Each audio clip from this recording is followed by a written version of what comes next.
track.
I don't even got no room.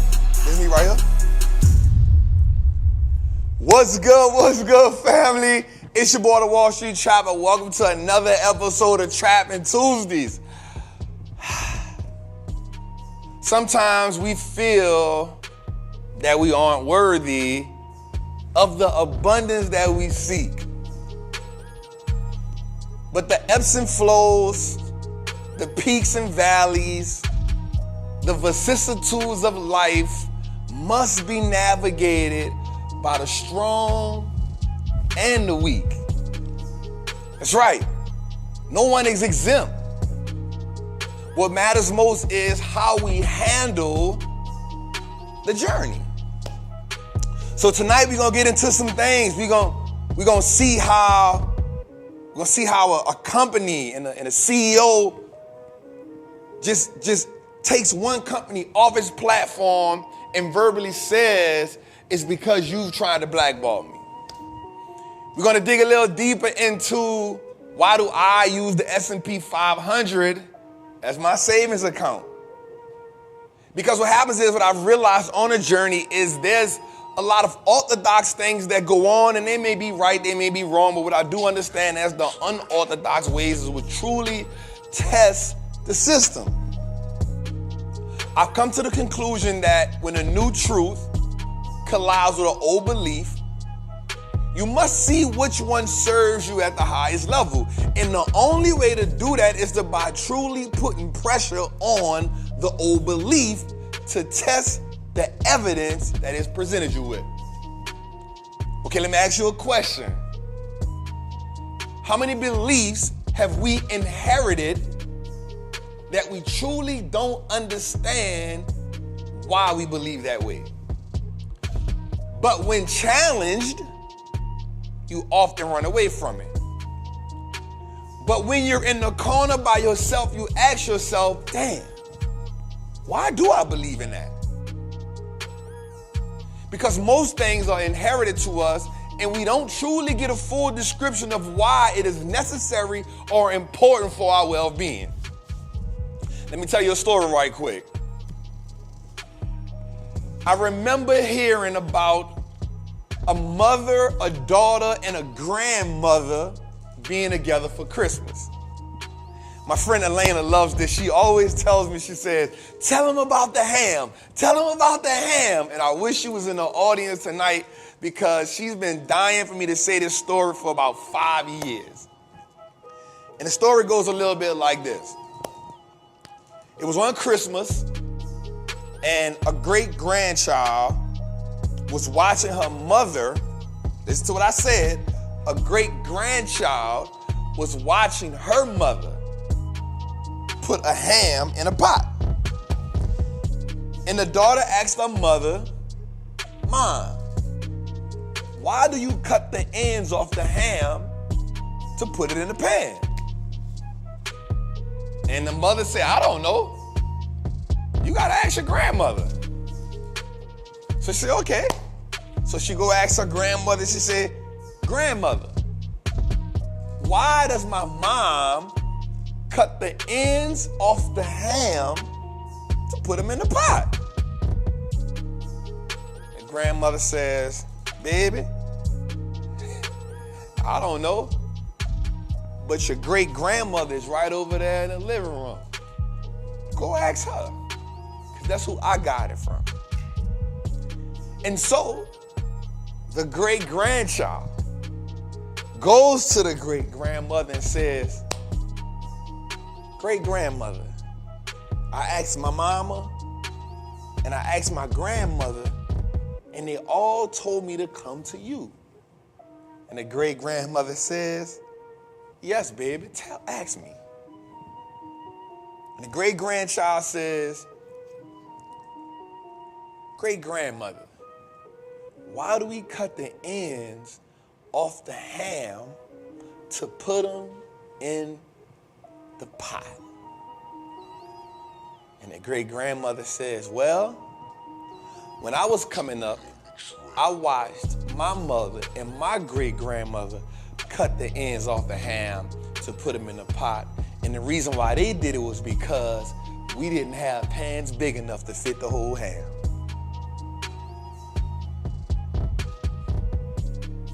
So the great-granddaughter goes and tells her mom, Mom, does the ham fit in the pot? Do we have a pot big enough for the ham? And the mother says, yes. She says, so why are we still cutting the ends off it? Because great-grandmother said the only reason they did it was because they didn't have pots big enough to fit the whole ham. It looks like we got a pot big enough to fit the whole ham. And in that moment, what we realized was a new belief collided with an old truth. Now, while I'm not a pork eater at all, what I do understand is if we never challenge the things that we've been taught over the years, then we start leaving room in pans, but we stun our growth purposely. I want you to understand this. They could put the ham in the pan without cutting the ends and still have room. So let me ask you a question. What do you have room for, but you keep cutting things off for no reason?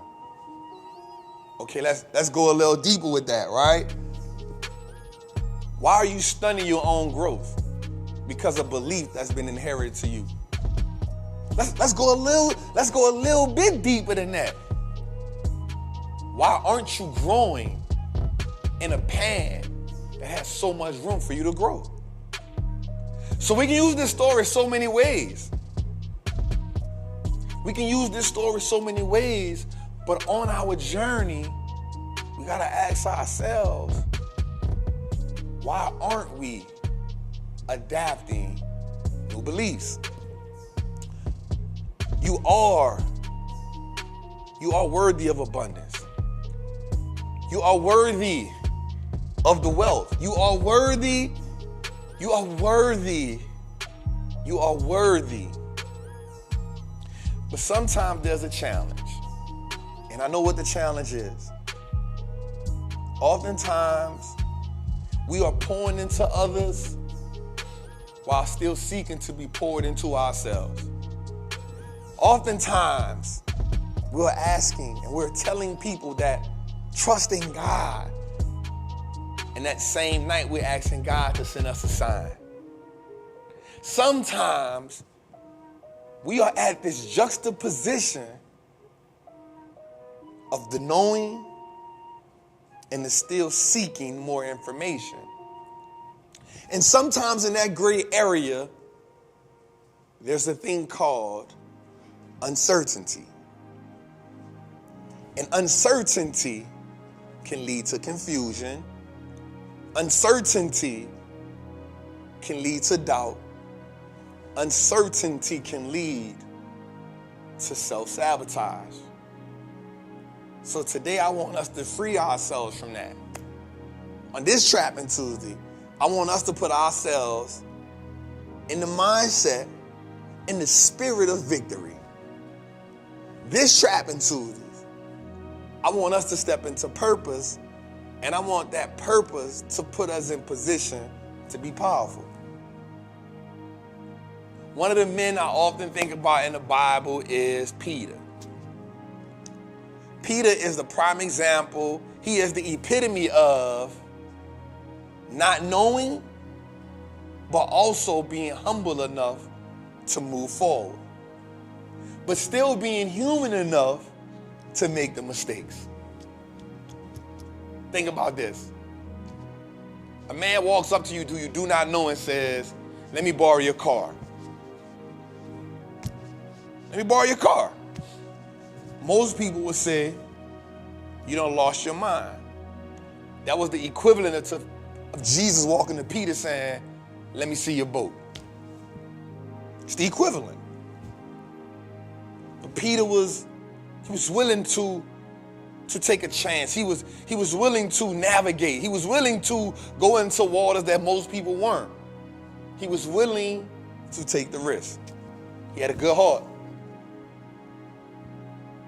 And so, while letting a man he did not know borrow his boat, he became a fisher of men. But that was the beginning of the journey, because he often saw miracles happen, but yet he still was human enough to question. And even in the face of some adversity, he was willing to cut a man's ear off for what he believed in. But on the same token, he denied what he knew was best. And I think Peter often describes us as human beings in that dichotomy of believing and wanting to be something, but still having to overcome our own thoughts and fears. And so while I tell you that you are worthy of wealth, I want you to understand that you will feel every emotion available. You will go through the highs of, yes, I can do this, to the lows of, why is it worth it? You will go through some wins, and the wins will make you feel like you're unstoppable and that you're changing your family's dynamic. And then you'll go through some phases of, is it worthy? Is it worth it? This is my last dollar. Everything you have will test you. What makes us winners and what makes us losers is the winners keep learning, the winners keep moving forward, and even after a win, the winners keep going. The losers in life lose because once they face adversity, they decide to stop there. It's your boy, the Wall Street Trapper, episode 74. Let's get to it, y'all. Tootie, give me a beat right quick, partner. Woo, I feel good tonight. I feel good tonight. Jose, how we feel? How we feel? Tootie, let me get something. Tootie, let me get a little, just something mellow, something to set the tone. I like that. Okay. I like it. Jose, we got a good. I'm not freestyling. I don't got a freestyle bone in my body. Let me do what I'm good at, dog. I feel like you're trying to catch me back for the tender play. I feel like you're trying to catch me back from the tender play. All right, man, we got an amazing show tonight. Jose, we on 74, bro. Let's make it known tonight that instead of Trappin Tuesdays, next Tuesday, which is the day after Christmas, we're going to have a Christmas episode, And we're gonna drop that at 5 o'clock Christmas Day. So episode 75 is not gonna be Tuesday, it's gonna be on Christmas Day at 5 o'clock. Trap, why we doing that? Well, because I know on Christmas Day, all y'all gonna be together. And I would rather come on for Christmas when the whole family together so y'all all can watch it at the same time. What you think about that, Jose? What do you think, 3 o'clock or 5 o'clock? What do you think, 3 o'clock or 5 o'clock? All right, 3 o'clock. Jose say 3 o'clock Eastern time. The New American Dream. Thank you for your $20 super chat. We appreciate you so much, family. So listen, next week, we will not have Trappin' Tuesdays on a Tuesday. It will come on Christmas Day at 3 o'clock. And the reason behind that is because I know that your family will be together. And that episode, I promise y'all, is going to be worthy. I promise you that episode, I love doing the Christmas episode and the Thanksgiving episode simply because I like to get all y'all together. I like to get all y'all together. I'm truly about the family dynamic. And because I'm truly about the family dynamic, it is most important for me to optimize this channel. And the way that I optimize it is by getting y'all all together while y'all at the round table, while y'all eating. And I dare one of you all to tell your family, we not cutting the ends off the ham this year. But you're not talking about the literal ham. You're talking about the proverbial ham. You're not talking about the literal ham. We're talking about the proverbial. What you saying when you say we not cutting the ends off the ham this year, you saying we going into this year whole with new traditions.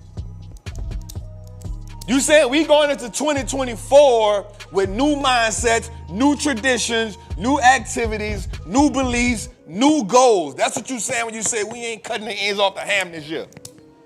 So my vegan people, you can say we ain't cutting the ends off the tofu this year.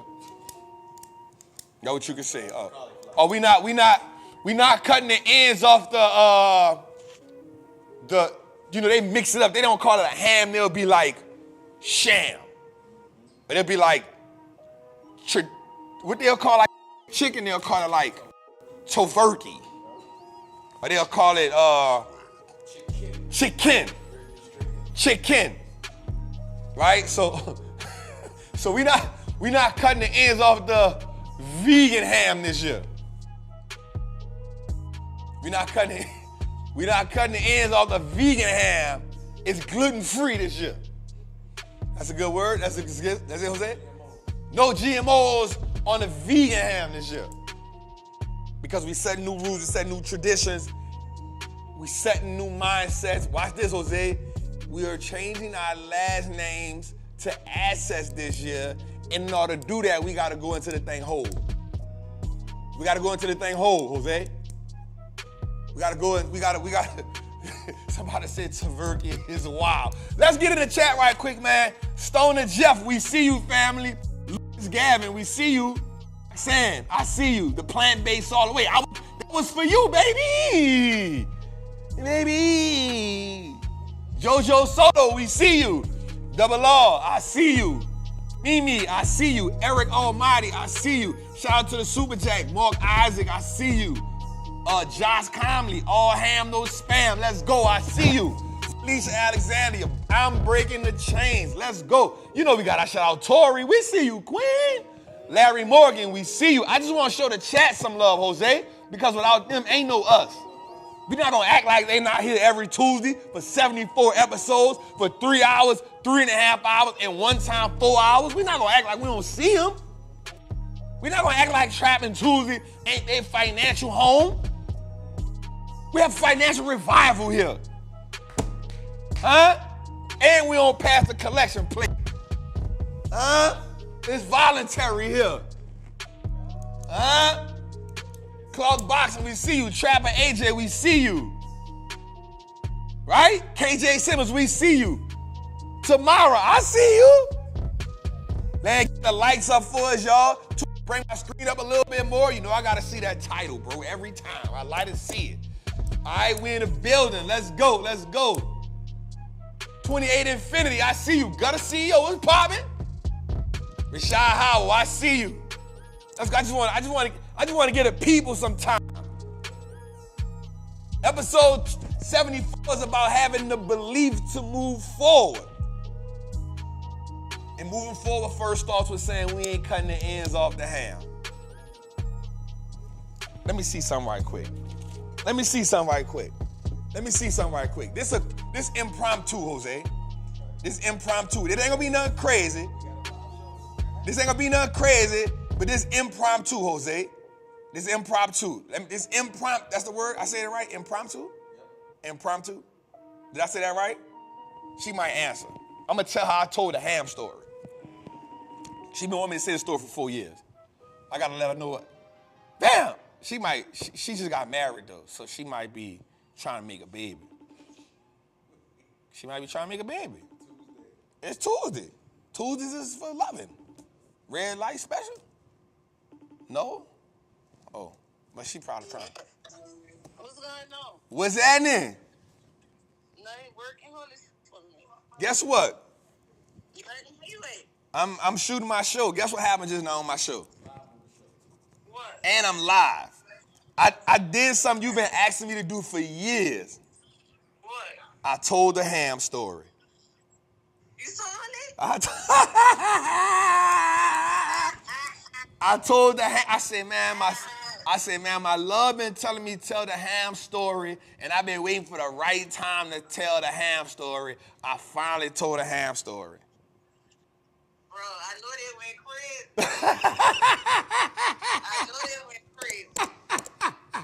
I'm telling you. Listen, I know when I said it, I said I gotta call her, so I'm live, and I just wanted to call you and let you know I'm live, and I'm telling you that I just told a ham story. As soon as I told it, I thought about you. You hear me? You was supposed to, man. I've been telling you that story for about 10 years. All right, man. I love you. I'll talk to you later. You hear me? Love you too. Listen, that's my baby, man. Bread and meat we don't eat. We did some stuff together that we can't talk about.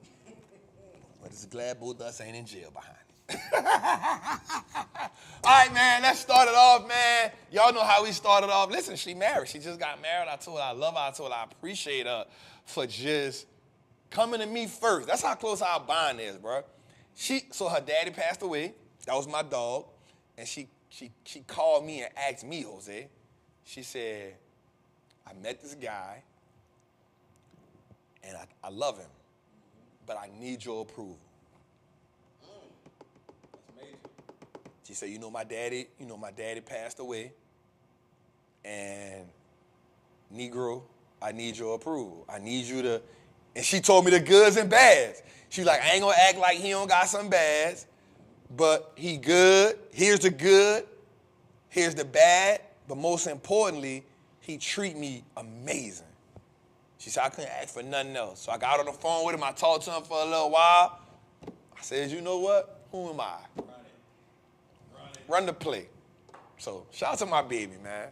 All right, let's go, man. So we like to start each and every episode. I just had a story, y'all. It was a story. I like to make this personable, right? I like to make this personable. Jose, last night I posted a picture on my Instagram, a video. The video was me, 1:30 in the morning, on the Falcon Stadium, in the sky, wind blowing, and I wanted them to see. The beard was still moisturized. Listen, I had the 2 goals in my mouth. Jose.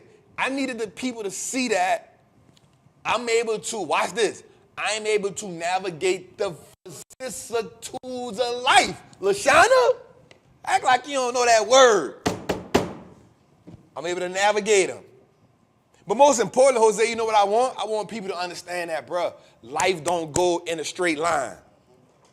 How many years ago was that? That was 2018. But watch this, Jose. When we think about life in its totality, 5 years not a long time. Bro, if we blink our eye a couple times, bro, my daughter about to be 8. I just took her out of the womb. No, I literally did. The doctor was like, Daddy, you won't do it? I'm like, hell no. He's like, nah, come on, do it, Dad. I'm like, man, you trip. What if I drop her? I was scared. But the doctor said, nope, let's go. I was like, oh, she tripping. I didn't even got insurance on her yet.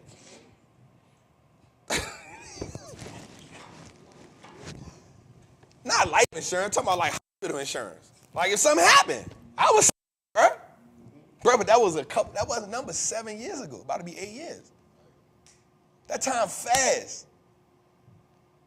We blink our eyes, bro. We done went through 8 years, 10 years. I remember coming home from jail, Jose, and working G-ass out so much he went to sleep on the bed. I got him in the curl section. Look, I'm fresh, I'm prison strong. My dog cock. That was 15 years ago, Jose. That was 15 years ago, bro. It's 2023, about to be 24. Matter of fact, damn, I ain't even celebrate myself, bro.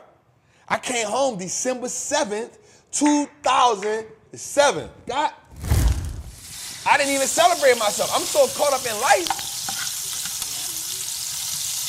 That's about that, what that is. 2007, 2017 is 10, 18, 19, 20, 1, 2, 3. That's 16 years. I've been home 16 years. So watch this, though. When you think about the story, watch this. I've been home 16 years, Jose. The dude told me about the stock market in 2020.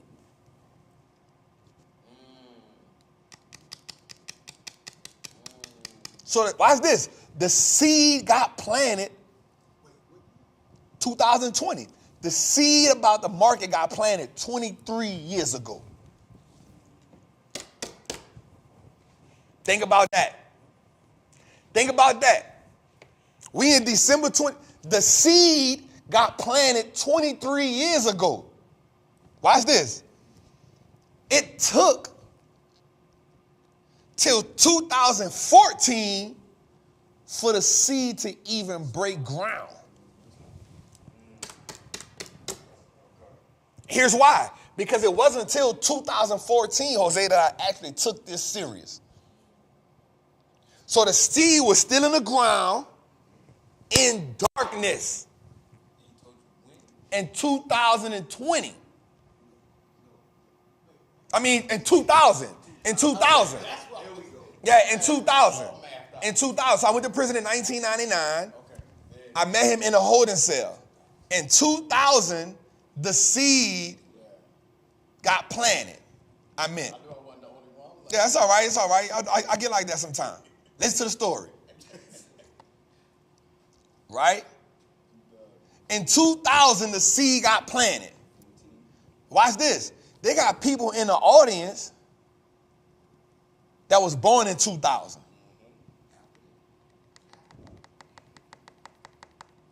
They got people in the audience that probably was born in 2000. Don't matter if it was a bamboo seed. Guess what? Bamboos are the strongest. Once they grow, they're hard to cut down. But here's what I want you to understand. So you look at me now, and you like, damn, I won't get like that. How long you willing to be in the darkness for? Trap, I won't get like you. How long you willing to be in the darkness for? How long you willing to navigate that? And then watch this. 2000, the seed get planted in 2000. I'm in prison. Now, what we know is when the seed get planted, it still got to take root in the soil. That whole process got to go through. And watch this. While the seed taking root in the soil, guess what they got in the soil? They got bugs that's going to eat it. The ants got to get it. Centipedes. They got the spiders that run down there. All kind of stuff. Depending on where you at. Different stuff happen in the soil. Right? And then the seed got to go through hardship to break the soil. Guess what the hardship was, Jose? The second not guilty. The second not guilty. which was an overturned charge. So I won't lie like I got found out guilty twice. The overturned charge that happened in 2014. That was the one that made me say, hey, I'm about to take this serious because that ain't working for me. Real talk. I've been in prison for a 10-year-old on ride. I already caught 2 drug cases. I'm on a 3rd one. That life ain't working for me. So I had to go through the hardship, Jose. It was the hardship.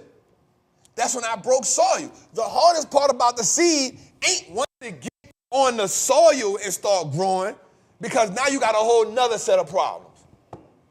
Now you worry about squirrels, chipmunks, birds, caterpillars, butterflies, love bugs, depending on where you at, lotus, wind, rain, humans. We seek to destroy it for no reason. I don't like that plant. Pull it up, throw it. You ain't doing nothing with it. You feel me, Jose? So look, I'm in the soil. The seed of the investing is in there. Look, I'm still navigating. 2014. 2014, I get the last charge. I tell my partner, I say, hey, bro, I'm straight. Because 2 things happened in 2014. The other charge got overturned, and then me and my partner get in a life or death situation. He wound up passing away a couple years later. And then I'm like, bro, I got to take this serious.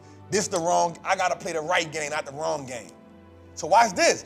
From 2014 to 2023, bro, I just been sprouting. I've been blossoming.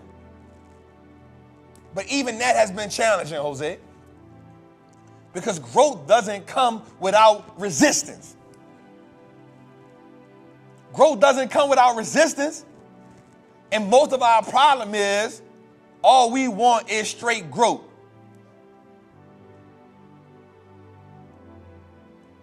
All we want is straight growth. We want to have a vision, and then we want the vision to go straight into fruition. Void adversity. But it's the adversity that tells you the DNA of the seed. I'm an oak tree. I'm an oak tree. I'm like an old Negro spiritual. I shall not be moved. I shall not be moved. Just like a tree that's planted by the water. Stop playing! Stop playing! All right, let's go. All right. I got that out of my system. I got that out of my system. Y'all gotta let me do that sometime. All right, let's start it, y'all. Welcome to Trappin Tuesday episode. Let's go, man. Listen, I am a certified Wall Street trapper. I'm confident in my ability to make great investments. The stock market is a machine that prints money, and I am more than capable of operating this machine. Not only will I free myself and my family, will eat for a lifetime based on the information I apply today. I'm a money maker and a wealth builder. Today, I break the chains that anchor me to that poverty mindset. My ancestors will smile now. Because I have turned our last name into an asset. My family's purchasing power will increase indefinitely. Today, I make the declaration that no longer will I be a slave to money. No longer will the generations behind me inherit lack. No longer will I submit to selling my time for money. I am a first-generation millionaire. I am the architect of my family's legacy. I am a certified Wall Street trapper, and Wall Street looks like us now. Let's go, baby.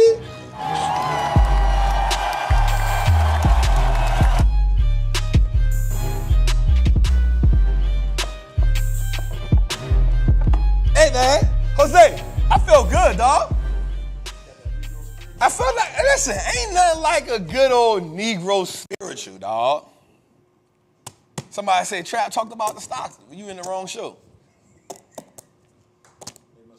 You must be new here. You got the wrong show. Shout out to the Queen Nat for the super chat. We appreciate you. We appreciate you. We appreciate the super chats. All right, man, let's get into it. Let's get into it, man. We got a lot to talk about tonight. We got a lot to go to. We got a lot to talk about tonight. The market is doing what the market does. The market is doing what the market does. Let's start off, man. We got all three. Up to date. Sean, you sent me that issue? Can you send it to me again? Resend it to me. So, I want to say something. Today, we had the Dow Jones hit an all-time high. An all-time high. And then we had the S&P and the NASDAQ hit inter-year highs. At one point today, early this morning, I saw 4,800 on the S&P. And I said to myself, oh boy. I said to myself, oh boy. And the reason why I said that because I saw 47 max. 48, that says a lot. 48 says a lot. You resend it? 48 says a lot. And I'm like, make sure it go to the big trap form. 48 says a lot because here's what I want us to know. When I'm looking at this, I'm saying, okay, the PE of the market now is about 18 or 19. I think it's at 19. The PE ratio of the market right now is at 19. If the PE of the market is 19, that means everything is oversold, overbought. Now, here's what I want us to understand. Here's what I want to understand. The normal PE ratio of the market is between 14 and 17, yep. Right? I did say above, but I didn't see 48. I'm going to keep it honest with you. I'll be lying. The one thing I ain't going to do is never lie to you. I didn't see 48. I'm not going to lie. 48 is a stretch for me, especially when you had people saying, wait, y'all remember when somebody said 43? 39. I was like, we can't go to 39. I definitely didn't see 39. 39 was definitely not nowhere near in my conversation. So here's what I want us to understand. If we at 48, that means the market is extremely greedy right now. And I am being mindful of that. And I know some of my people in the Patreon, you know, they might be kind of mad at me right now. And I ain't mad at you for being mad at me, but what I do know is at 48, yep, so the PE of the market is usually 14 to 17. That's what we fluctuate at. Yes, we did close at 47, but this morning, the market hit 48, 48.02. I think 48.16 might be the high. So for us to hit a PE ratio of 19, that tells us that the market is expensive, right? So the market is expensive.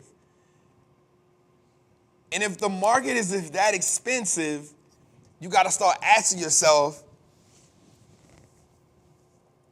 how much am I paying now for growth? And that is always important as an investor. I think I'm going to do a whiteboard moment tonight. I want to show y'all something. I'm not going to go true in depth on it. But you got to ask yourself, there's a buying, there's an observation phase, there's a buying phase, there's an expensive phase, and there's a peak phase. Right? So I want you to understand what I'm saying to you right now. And I'm even bringing it a little deeper. There's a discount phase. So I'll bring y'all through these phases. There's a discount phase.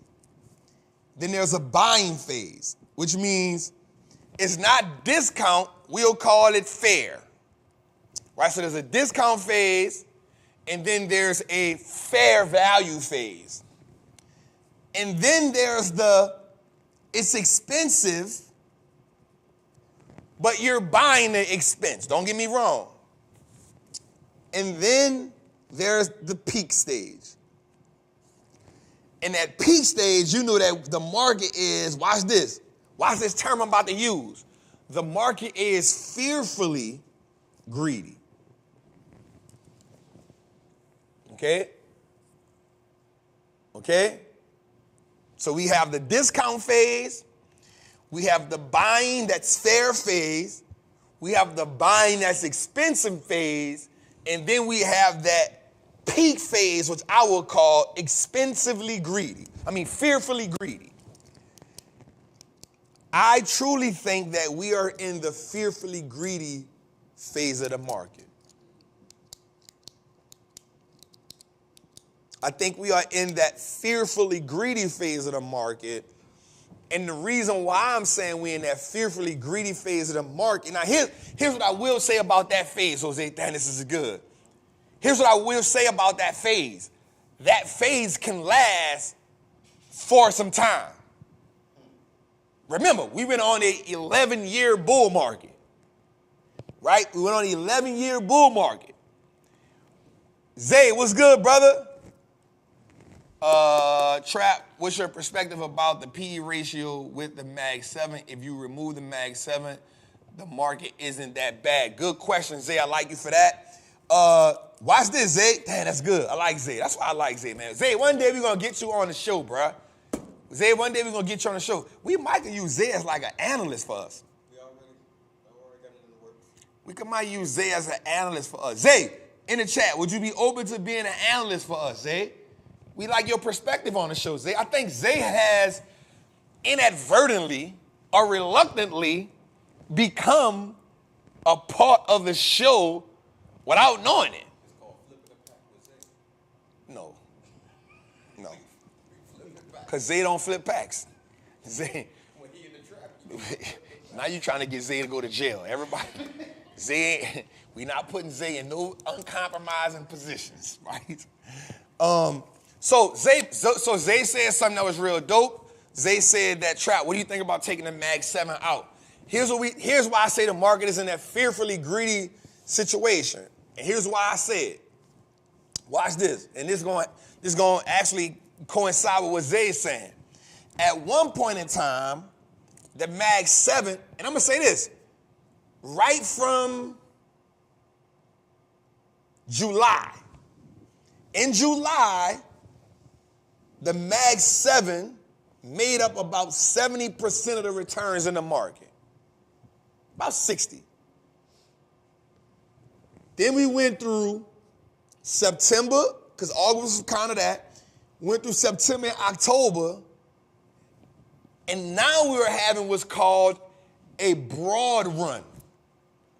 A broad run means that all of the other sectors are now contributing to the run. Right? So that's why what we can say is, yep, if we take the Mag 7 away now, I think it represents 40% of the returns. And now you got real estate joining the party. Right? You got consumer discretionary joining the party. You got materials joining the party. Right? You got communications.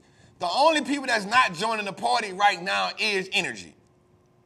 Right? So, Zay, you absolutely right with that, which now even shows me that people that are, the big investors are now taking the money out, they're moving it around. But because of that, now I think that's why I say we now in that peak greed phase, because now it's kind of like you just throw something out there, it's gone. Which can be kind of scary because the economic conditions didn't change that much The only thing that happened now was we got out of the inflation and the earnings recession. I hope I'm talking good right now. See, this what. So here's what has to happen. You got to get through the first 30 minutes of the show where I just do something different so that I got to go through that so I can get to this. That helps me get here. You feel me? That helps me get here. We got to take a ride together, right? So when we think about that, I want you to understand that, right? So I truly think we are in that fearfully greedy stage, but we are overdue that because of what we went through. You feel me? And one of the scariest things that can happen right now is you just start buying stocks at any price right now because you see the market running and you thinking you about to miss what's about to happen. But just because you see stocks hitting all-time highs or 52-week highs doesn't necessarily mean the market is going to pull back. We cannot time the market. We got to be in position, but this is why we also got to have a thesis in play. So one of the things I always do is give myself a story, and I kind of try to tell myself, is the story right or wrong? So for me right now, I feel like the market is in that fearfully greedy phase, and it happened over the last 2 days. Matter of fact, I think it happened over the last 3 days. I think once Jerome Powell said what he said with that last meeting, I think the market was like, we got room. There's a Santa Claus rally coming. We gotta lock these gains in, and we want to do this. And then what happens is everybody now bum rushes the market. And that is when I'm the most pessimistic. I'm the most pessimistic when everybody bombards the market because all it takes is one person to say, let me take some money off the table. All it takes is one institution to say, okay, let me take some money off the table, and then it starts a domino effect, and now you stuck. But here's what I do want you to understand. Right now, there's $6 trillion sitting on the sideline ready to get in. That's the most money that's been on the sideline in a long time. There's $6 trillion on the sideline ready to get in. Now watch this. Zay, you're going to love this stat. As of Monday, $600 billion went into the market. Zay, you're going to love that stat. As of Monday, $600 billion went into the market.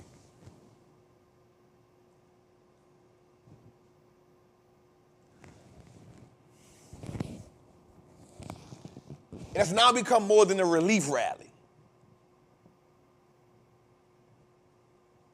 It is more than a relief rally, but my cautiousness resides in the fact that we know that, let me say this first. Triple winching didn't do what I thought it was going to do. I'll be the first to admit that. So usually, and this one made me a little like, damn, hold up, wait. It didn't do what I thought it was going to do. Normally, and this is why stats is good, because usually when you hit a stat like 80%, that tells you that there's a percentage of the market that does something completely different. So normally, when we see the redistribution, so when we see the options contracts close out, we see the futures contracts close out, we see the S&P, the NASDAQ take what they're going to take out, we see hedge funds and funds now repositioning their ETFs, usually you get a market that does what? That goes down. We didn't get that. What we did get was we got a market that went up Friday, we got a market that went up Monday, crazy, and you got a market that ran up Tuesday. So I'll be the first to admit to say, yo, that didn't go the way I thought it was going to go. So now I'm saying I'm stuck between, do I enter? And if I do enter, what's the safest way for me to enter? Because I'm never chasing money that's already left the stable. God. All right, let's go a little further, 2 days. So we had everything up. Dow Jones was up. NASDAQ was up. S&P was up, right? Let's go to that, all right? Here's our heat check. Now, we haven't seen this in a while. Put call ratio of 0.88. Look at this. We have 400,000 more calls than puts. We had 3.8 million calls, 3.4 million puts. 0.88. We haven't seen that in a while. We've been navigating between the 0.95 and the 1. So that's where we at. Let's go a little further. All right, here we go. Boom. All right, we got Microsoft, we got Nvidia, we got AVGO. Down 1% AVGO, down 1% Microsoft. Nvidia, we got Google, we got Meta running a little more. Tesla running, we got Amazon. So watch this. AVGO, Nvidia, Amazon, Microsoft badly up today. Apple got some news came in today about Apple. But let's go up. We got CVX. We got Energy, ExxonMobil, Chevron, Oxy. We got some plays over there going. Basic Materials, we got that going. Caterpillar, John Deere. Those were, I didn't expect those to do something. This is showing us that everybody, for the most part, is trying to participate in the rally. Costco down a little bit. ServiceNow up. AMAT up. Netflix. I'm not going to lie. I was so close to bigging a Netflix call today. I'm talking about I had it. I put it on a scale. I put it in. I had 20 contracts, and I said, nah, I'm not participating right now. I backed up off it. Let's go a little further to it. Boom. And what did we say? Extreme greed. Fear and greed index today ended at 79. But watch this. At its peak, it was at 81 during the day. At its peak, the fear and greed index is at 81 today. 81. It closed the day out at 79.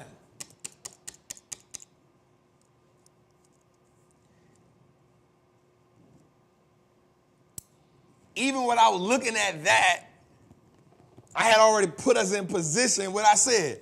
Discount, fair buying, expensive, peak. Peak equals fearfully greedy. Fearfully greedy. Anytime the market gets in that 80%, in that 79, 80,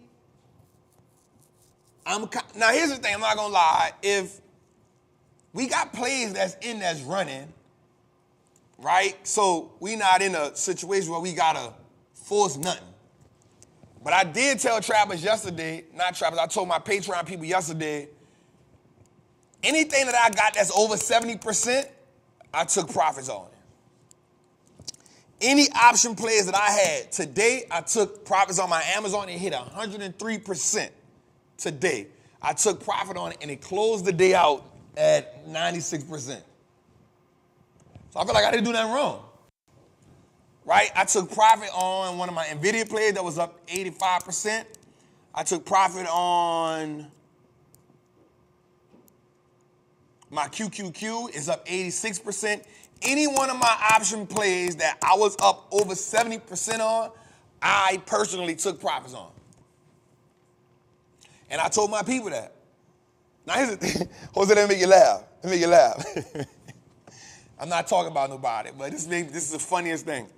So I was in the Patreon and I said, so let me say this right quick. If you're in the Trappers Anonymous on Patreon, Yesterday and today, I just got an IV before the show. That's why we was late. My fault.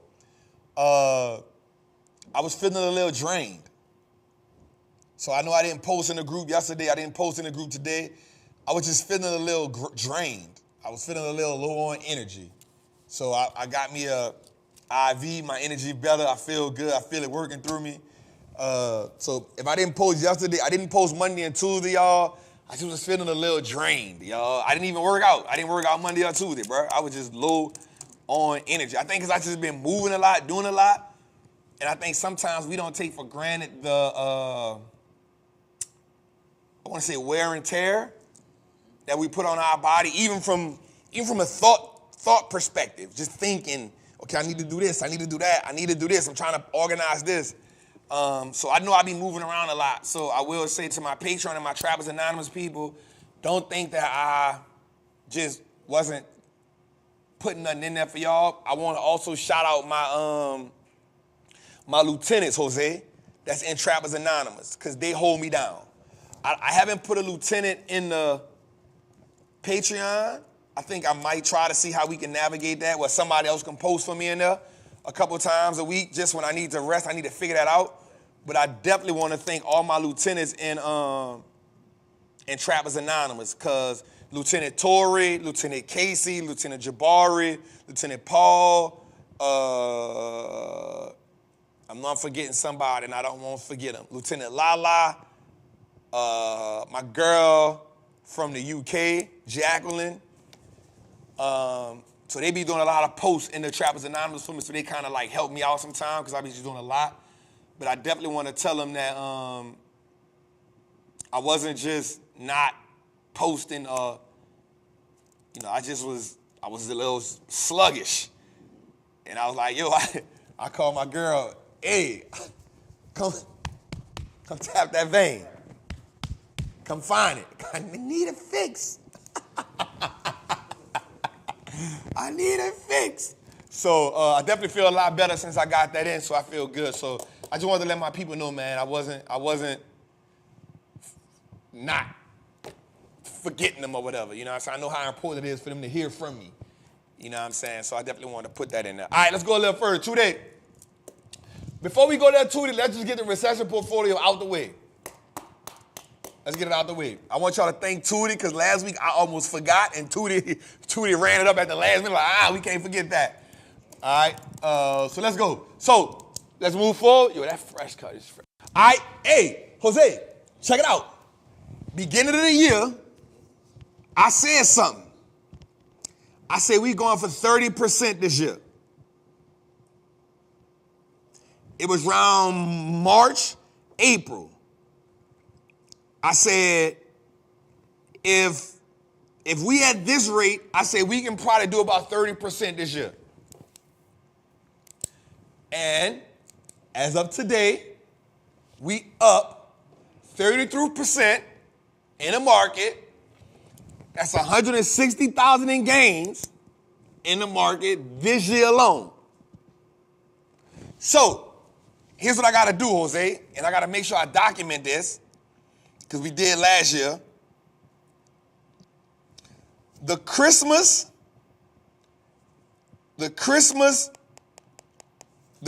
Trappin Tuesday. So the last day of the market is going to be the 29th. Friday the 29th. So we're going to have to do two things on a recession portfolio on the 2nd of January. We're going to have to show the 29th portfolio so we can document what we ended the year at. And I want to document a few things.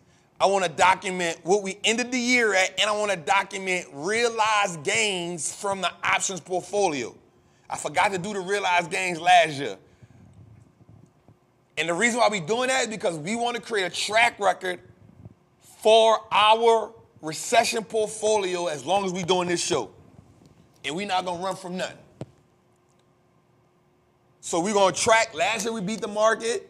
We was up 16%. This year we up 32%. That's some good fund manager stuff right there, bro. Jose, that's some good fund manager stuff right there. Now, here's my goal, though, bro. My goal is to go, if I can beat the market 5 years in a row with this portfolio. That's my goal, Jose. My goal is 5 years. I don't care if I beat it by 1%. But if I can beat the market 5 years in a row, I gotta go to, you gotta put me on elite status. Right? I'm just saying. Now, last year alone, we was up 16%. We ain't gonna talk, the market was down, we was up 16%. Nobody don't want to give me credit for that. All right, it's cool.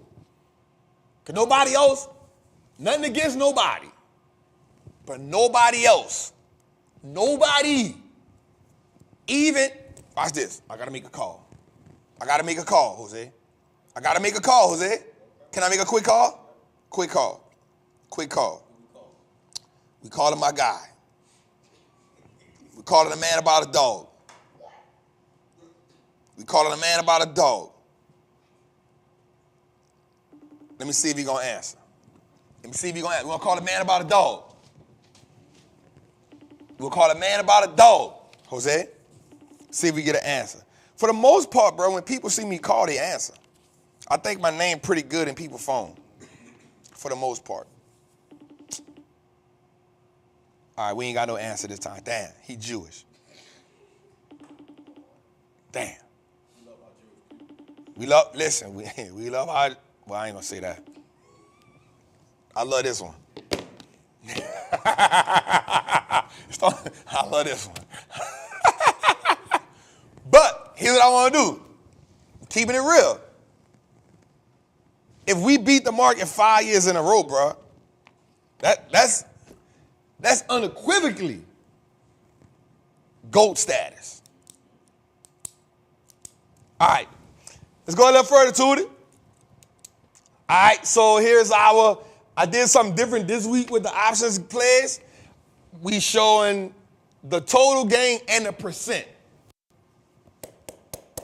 We showing the total gain and the percent. So this year with the Amazon play, we up 27%. Mind you, I took some profit off that. AVG, we up 41%. I done took profits off that. I mean, we up 230%.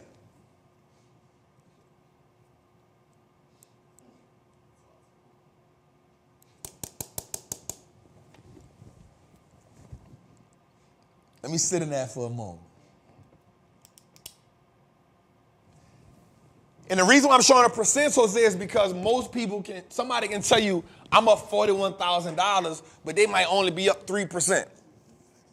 But the reason why they up 41,000 is because they might got a huge lump sum of money in there. So if I'm up $41,000 and I got a huge lump sum of money, that 41,000 may only represent 1%. That ain't really hitting.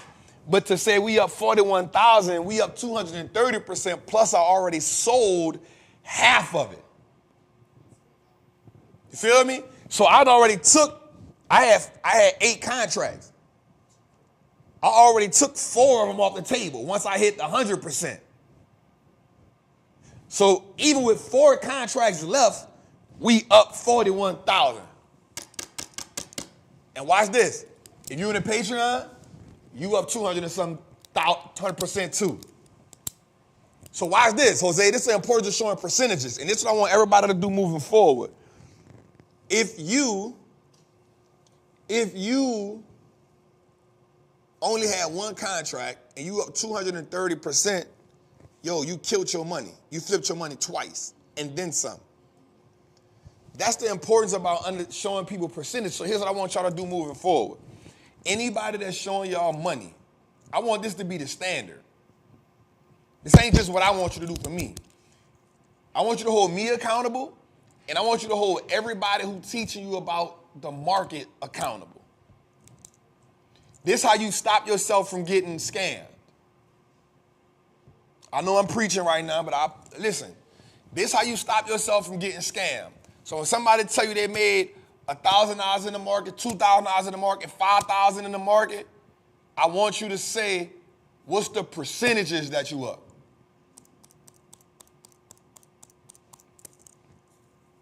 I want you to ask them what's the percentages. So for me, my thing is, for the most part, I like to get to 100%, but then market change. So anytime I get something over 50%, I'm snatching. But I understood this. I understood that November and December are the best 2 months in the market. So I was like, yo, we can let it run. Right? So anyway, we up 96% in Amazon. I took half of that earlier when it was at 102%. AVGO. All right, so the Google play, I'm not going to lie, Google just been fighting. I will say this today about Google. Today, Google settled on their payment. It was $700 million that they had to make the payment for the antitrust against their Google Play. And I want you to understand that $700 million is like $100 to me. $700 million to Google is $100 to me.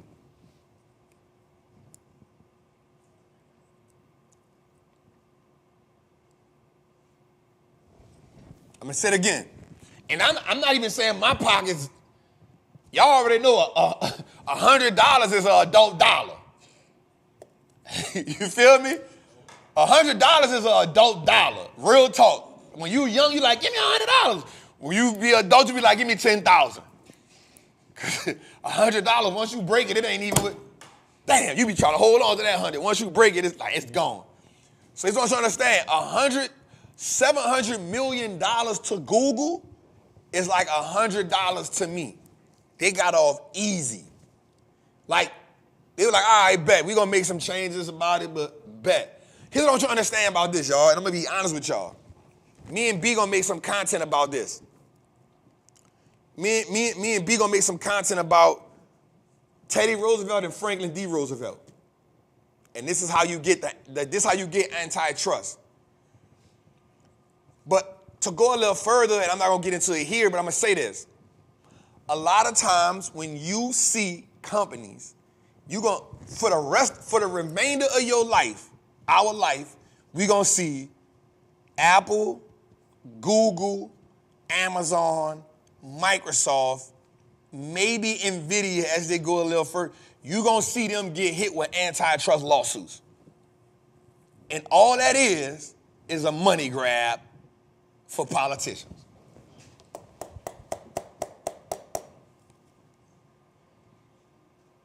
Feel me? Well, I promise you this. Amazon, Microsoft, Google, Meta. For at least the next 10 to 20 years, you're going to keep seeing these companies with antitrust lawsuits. Here's why. Nobody thought that Amazon was going to be Amazon. Nobody thought that Google was going to be Google. Nobody thought that Facebook was going to be Facebook. Nobody thought that Microsoft was going to be the Microsoft it is now. Here's why I'm saying that. Because if you shut down any one of those companies, you actually cripple America. If you shut down any one of those companies, you actually cripple America. 100%. And that's why I'm saying NVIDIA may be next. Right? You can't think of one company outside of those companies. If you shut them down, it'll cripple America. So here's what happens. At this point, they've become so big because you didn't put rules in play to monitor how big they've gotten. You didn't put rules in place to mitigate the power that they'll have. Because you didn't do that, now everybody, all right, yep, they got big. We can't shut them down at this point because everything in America is tied to them. All right, antitrust. It's going to happen. Watch this. Google and Apple cannot make a deal unless people at a higher level know the deal is about to be getting made. They can't just make a deal. Right? So now when you get, oh, well, Google got another antitrust lawsuit. It's just their turn. Well, the Apple-Google partnership has now been exposed. Bro, there's no way nobody in America, Google is paying Apple $9 billion a year.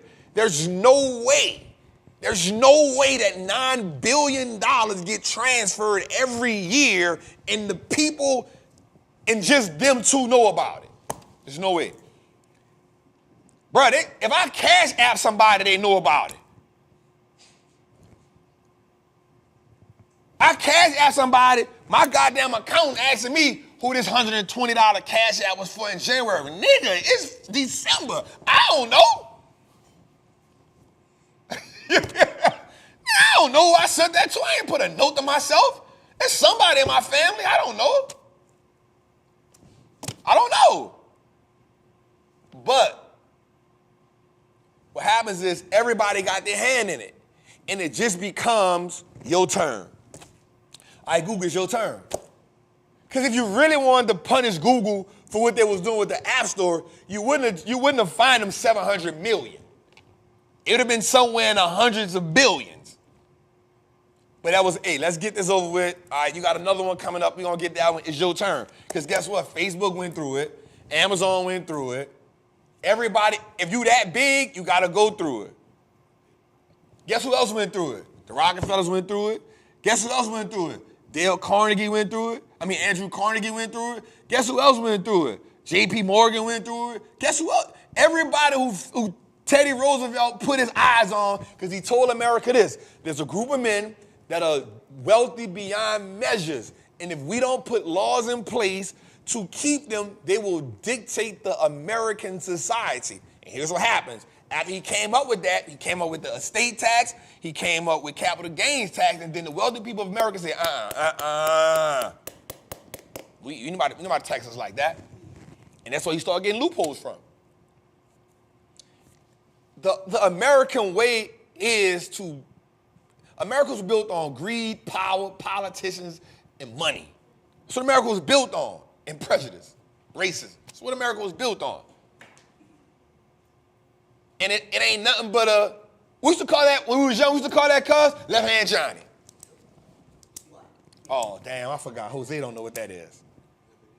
Left hand Johnny. You know what that is, Jose? If we playing left hand Johnny, anytime I catch you with something in your left hand, it's mine. Money, food. You hugging your girl with your left hand Johnny. She mine. That girl is mine.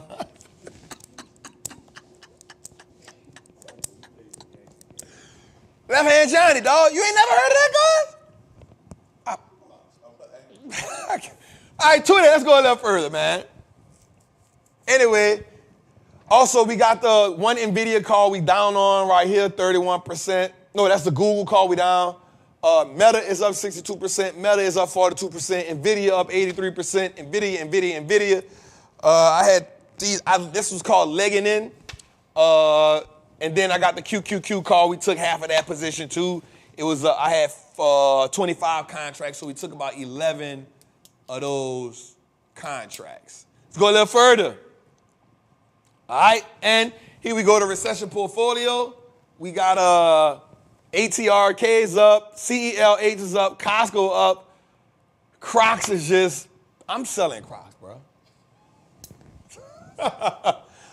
Eli Lilly made us $6 a day. Lockheed Martin, $123 a day, $32. Meta was up today. NVIDIA down again today. SAIA turned positive.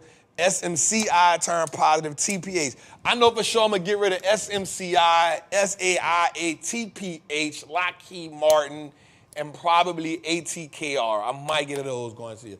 That's the recession portfolio. Let's go.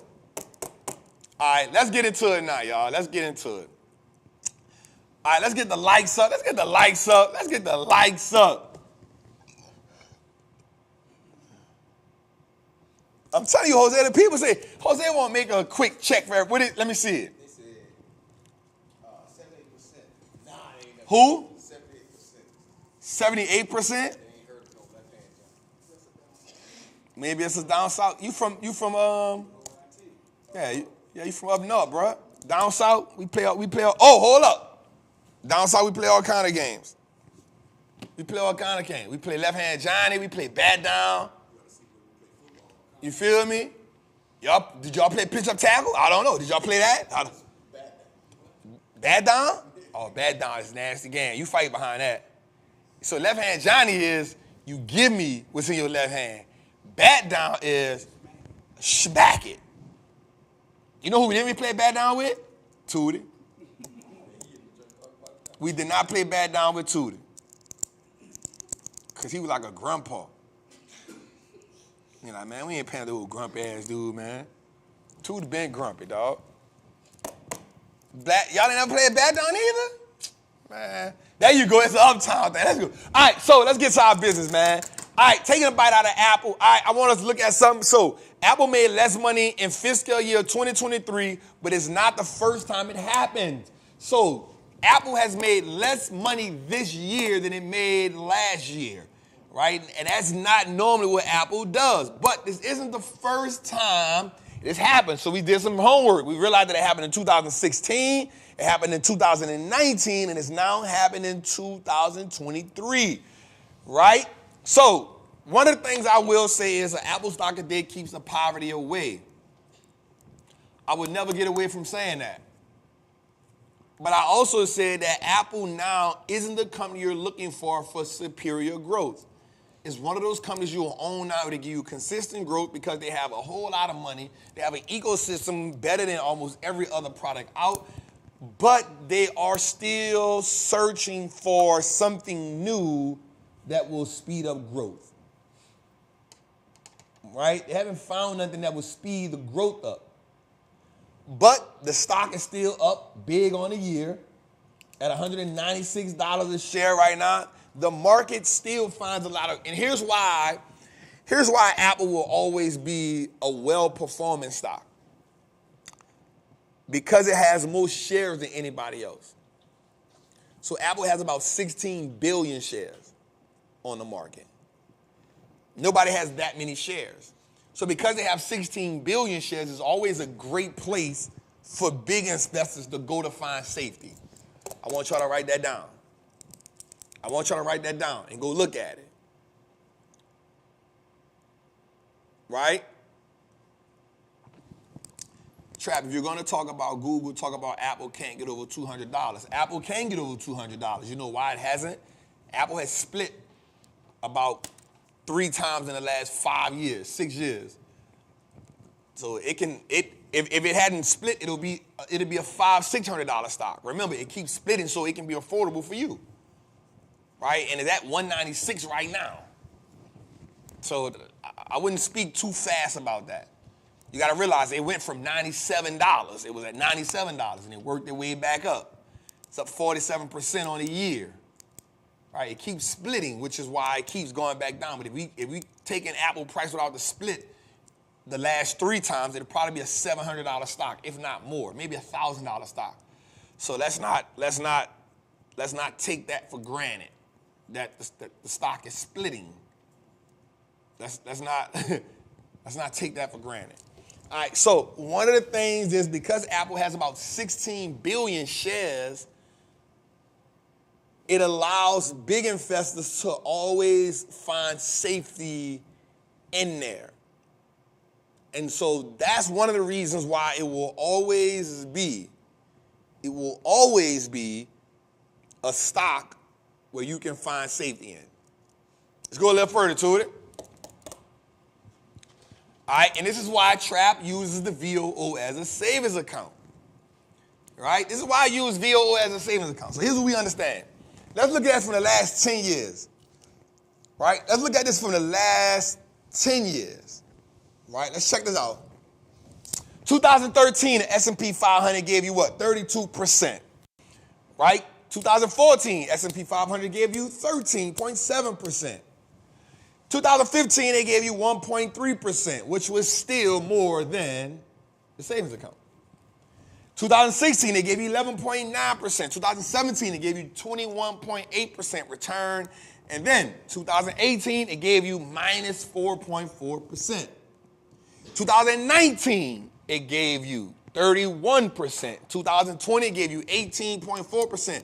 2021, it gave you 38.7%. 2022, it gave you minus 18%, which made us look even much better because in 2022, we were up 16%. But we ain't nobody giving us credit for that. but I don't give us credit for that.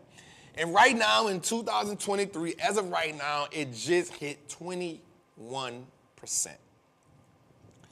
Trap, why are we using this? Well, because if I use this as my savings account, look at the returns I've got on my money over the last 10 years. Now, I haven't used it the last 10 years. I probably started about 2019, right? So I've got 30. If you use it in the last 10 years, you've got 32%, 13%, 1%, 11%, 21.8%. Then you lost minus 4%. Then you came right back and got 31%, which means you more than quadrupled your money. Then you got 18%, then you got 38%, and then you lost 18%, but this year you got 20%. You probably ended you up at about 23%. This is why I use the VOO as my savings account, because the VOO and the SPY are the same thing as buying the S&P 500. So when people ask me, Trap, why don't you use QQQ? Why don't you use these other ETFs? Well, because this allows me to have the whole entire S&P 500. I use the 500 best stocks in America as my savings account. End quote. You can use whatever you want to use. Right? You can use whatever you want to use. But from my perspective,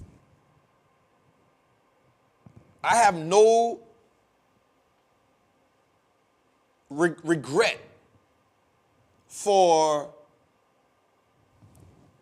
a minus 18%, a minus 4.4%. That doesn't bother me. You know why? Because I started doing it in like 2019. So far, I got 31%, 18%, 38%, and right now, 20-something% and minus 18% 1 year. So let's say 1 year canceled out the 18.8%. I still got 31, 18, and 38% of my money. This is why I use the S&P 500, the VOO, as my savings account. Right? This is not traditional finance right here. This is not orthodox finance right here. Right? It's not orthodox finance right here. The one thing we got to do as investors is our goal and our objective is not to just follow the system. It's to figure out how the game is being played or create new rules. What did we say? The belief to move forward. Why we got to have that belief? Well, we understand that if we go by the rules of the system, we are going to be stagnant. And stagnant is just as much as moving backwards. You know why? Try to stand still. I tell you what, I want you to stand still in one place and just watch everybody else move past you. What's going to happen? It's just like what? Dying. It's just like dying. So if you're not making progress, you're actually doing what? Regressing. So, watch this. Hold up. Y'all then heard Trap and Ian tell y'all 2 tech, 2 index. I've never said that a day in my life. I've never in my life said 2 tech, 2 indexes. I got to get, that's Ian. That's Ian. That's his way of teaching. But for me, I'm not going to tell you that. I only use index funds, ETFs or index funds for 2 reasons. One of them is using this ETF, this index fund for my savings account. The other one is if I'm trying to learn a new industry, I'll buy the ETF in that industry while I research that industry, because in my mind, I'm making money while I learn. Shout out to the OG Stock Up with OG Larry. I see you, brother. If you want to ever check somebody out, the OG, he put out good content about information too. I definitely can't knock the OG. And my bad, OG, because I often forget to say your name. Shout out to OG Larry. He always show me love. He always trying to politic with me. I got to show him love. Shout out to the OG. Right? So for me, I only use ETFs for one thing. I use the VOO as my savings account, and I use ETFs to learn. So if I want to learn an industry, I'll buy the ETF in that industry. I'll study the stocks inside of that industry, and then I'll decide to pick one, which is how I found Eli Lilly in 2019, right before the pandemic. Now, I often tell other investors to use index funds. Why? Because you can invest in a great industry, and you can take some risk off the table. You good, family? You good, family? Somebody say, my apologies, Trap. I got what you were saying, but I don't never like to take credit for nobody else. philosophy. That's all. I don't like to take credit for nobody else's philosophy. Ian is the 2 Tech 2 index funds. That's his philosophy. I don't want to take credit for that. So let's go a little further. So for me, this is why I use the VOO as my savings account, is because of those numbers. All right, let's talk about it. The recap rally since November the 1st. So our thesis stands corrected. The Dow Jones since November 1st. Since November 1st, Dow Jones up 13.5%. NASDAQ up 16.5%. S&P 500 up 13.5%. But the banger is the Russell 2000 up 21%. And every last one of them hit a 52-week high today, with the Dow Jones hitting an all-time high today. Now you got to remember, a 52-week high and an all-time high is two different things. Right? So a 52-week high and an all-time high are two completely different things. For all my other investors, y'all may know what this means, but I know we got some two trappers in here, so some new trappers in here, so we got to explain the difference to them. So a 52-week high is over the last year, so there's 52 trading weeks altogether in the market, right? So 52 weeks is in this year, this is the high you've been this year, right? All-time high is, this is the highest your stock has been ever, right? So the Russell 2000 is the mid-growth ETFs, growth stocks. Small cap, probably got some mid caps in there somewhere. One of my favorite stocks in the Russell 2000 is Malibu Boats. I love that stock. And yep, somebody put it in the chat, IWM. Now, here's what I will tell you. In most situations, most years, small cap stocks do outperform large cap stocks. But the caveat to that is this. It is a bumpy road. It is a bumpy road. In order for you to invest in the Russell or small cap stocks, you must have ice in your veins. You got to have ice in your vein. Because it'll go on a slump for months, quarters at a time. It'll go in slump for quarters at a time. Right? So when the market was down, you got to remember, a lot of times too, when the market is down, small caps going to get hit the hardest. Why? Because these are growth companies. People not looking for growth in down markets. They're getting rid of growth in down markets.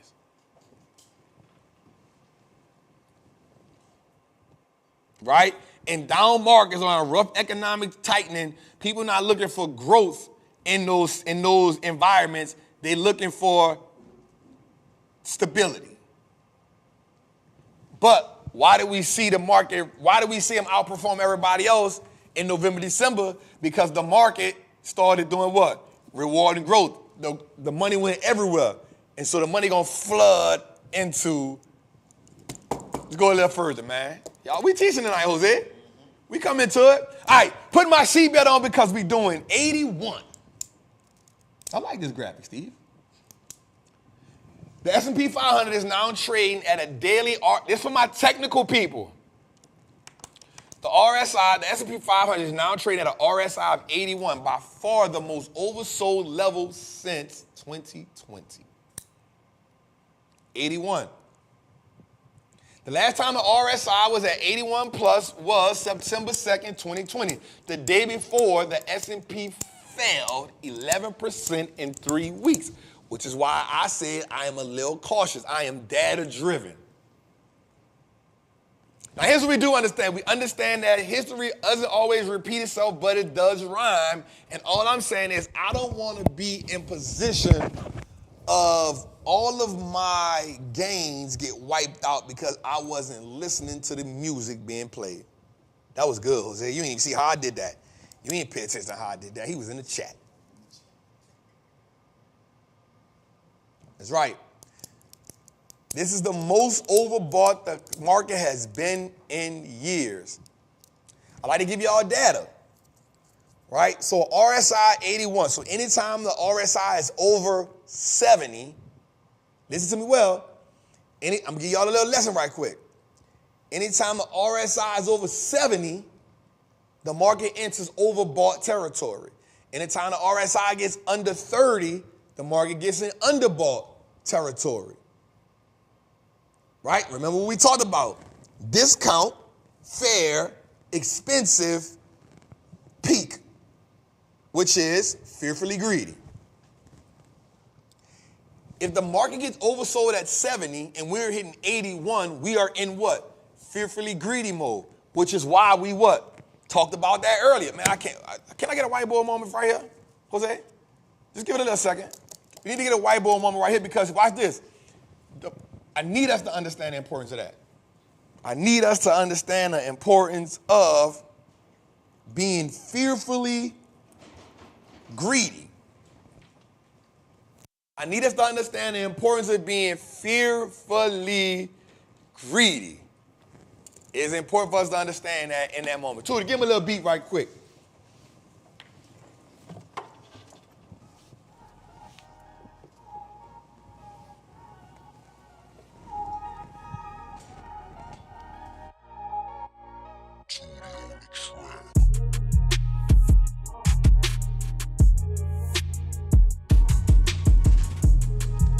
I like this. Trappin too, this YouTube content.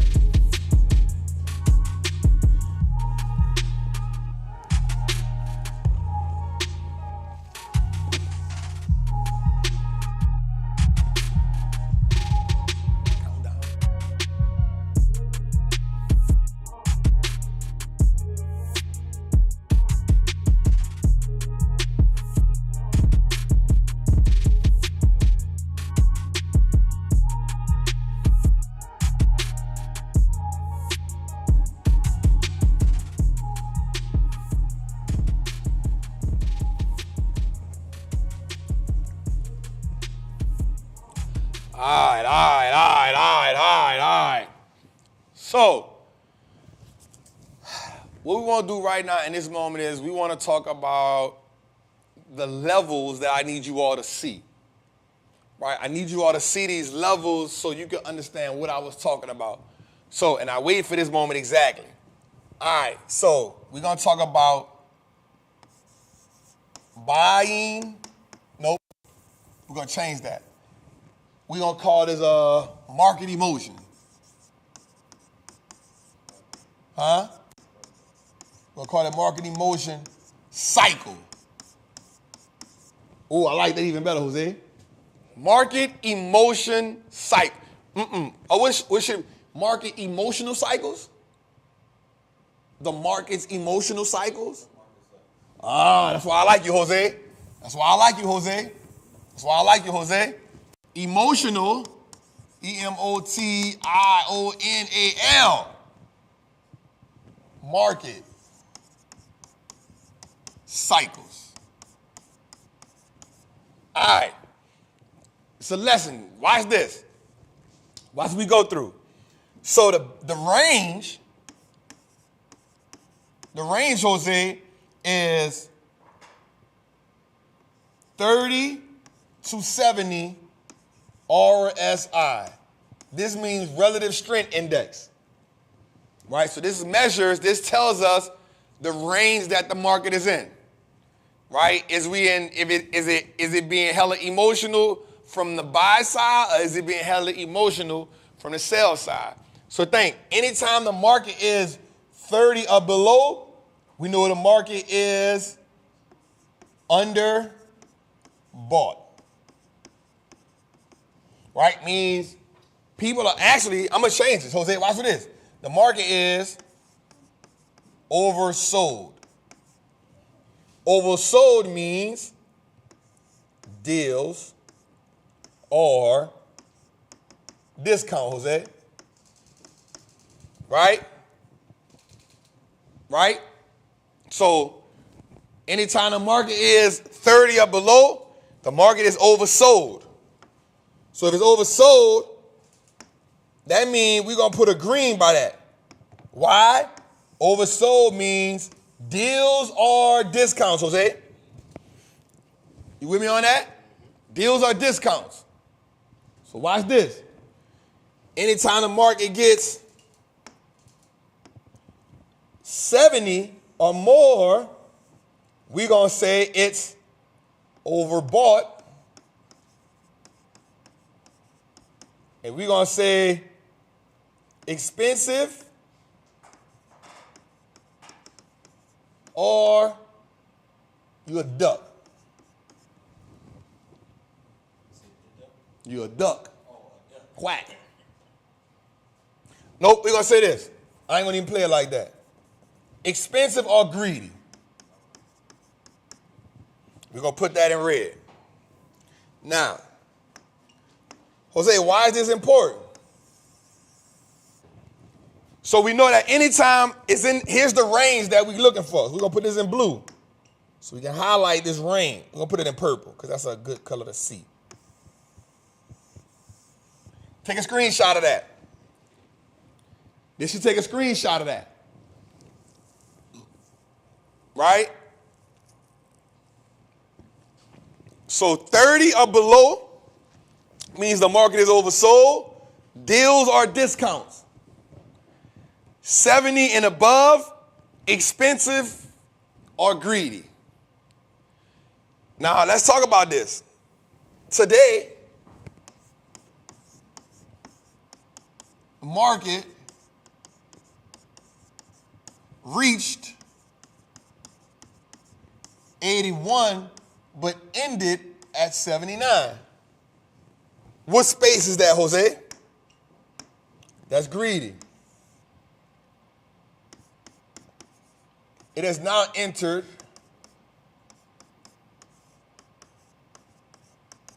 well, not really. You know what I'm going to say this is? This is between expensive and greed. And here's why. Here's why I'm going to say that. Because 70 is oversold, is overbought. 80, you've now hit fear, you've hit greedy. No, you've hit expensive. You've hit expensive. 85, 90 and up, you went to greed. 85 to 90, 85 to 90, oh, this is good, Jose, we putting this together. 85 to 90 is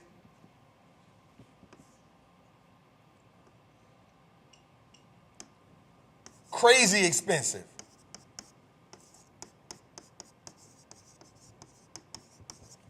$90 to $100,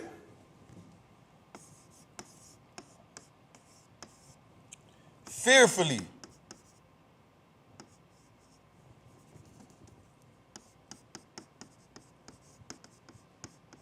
greedy. We good right there, Jose. I like that. I like that. I like that. I like that. Right? So here's what we understanding. Right? The market today was from 81 to 79. All right, expensive and greedy. 85 to 90, crazy expensive. 90 to 100, fearfully greedy. So let's go a little further, Jose. So now we're going to go through this, though. We need to understand these notions that the market is going to go through. We're going to go through discount,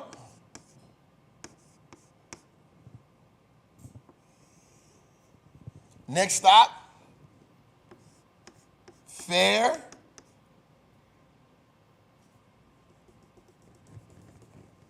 let me write better. Try to write a little better. Fair, next level, expensive, next level,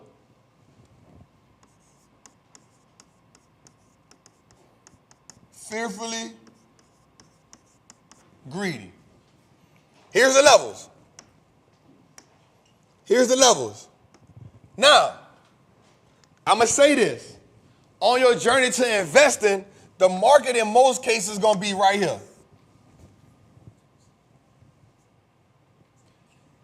In most cases, the market going to be right here, which is fair and expensive.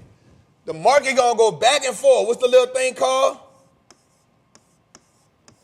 Pendulum. In most cases, the market going to swing between this, fair and expensive. It's going to swing between that. In most cases, it's going to swing between that. Now, watch this. There's moments in the market, there's going to be pockets where you're going to get these other areas. Watch this. Discount. When does this normally happen, Trap? September. Worst month of the market. Worst month of the market. But it could pivot to October.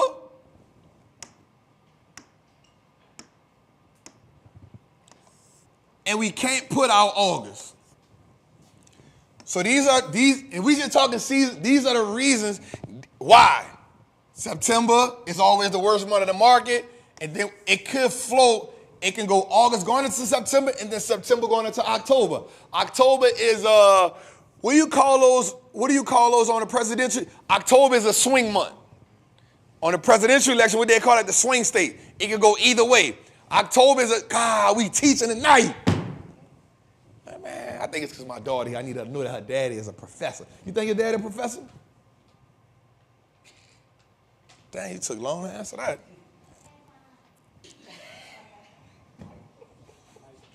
All right. Now watch this. Trap, when do we normally get this? Well, the data says that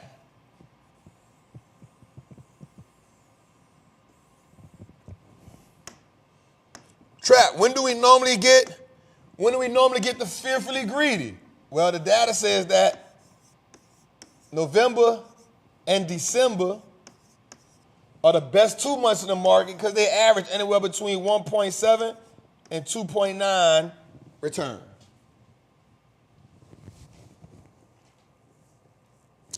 So we know that in September, October, we can always look for a deal. And then November, December, we can typically get bounce back months where they go crazy. So the market gonna navigate. So watch this. Our goal now is, if we understand the data, is to say, Trap, I just need to be in what? I just need to be in position. Because I can take advantage of these, and I can also take advantage of these. And if you go back and do the homework and the research, data gonna tell you 7 out of 10 times this gonna fall in place. So what happens next year if it don't happen? Don't come say, man, that ain't right. It's just say this was the 3 out of 10. You feel me? Because the 7 out of 10 times this fall in place, nothing is 100%. Nothing is 100%. Right? So now we can understand how to play this market. Any market. In most cases, the market gonna always fluctuate on the pendulum between fair and expensive, which is why Charlie Munger told Warren Buffett what? It's better for us to go find fair companies at a great price than find regular companies at extraordinary prices.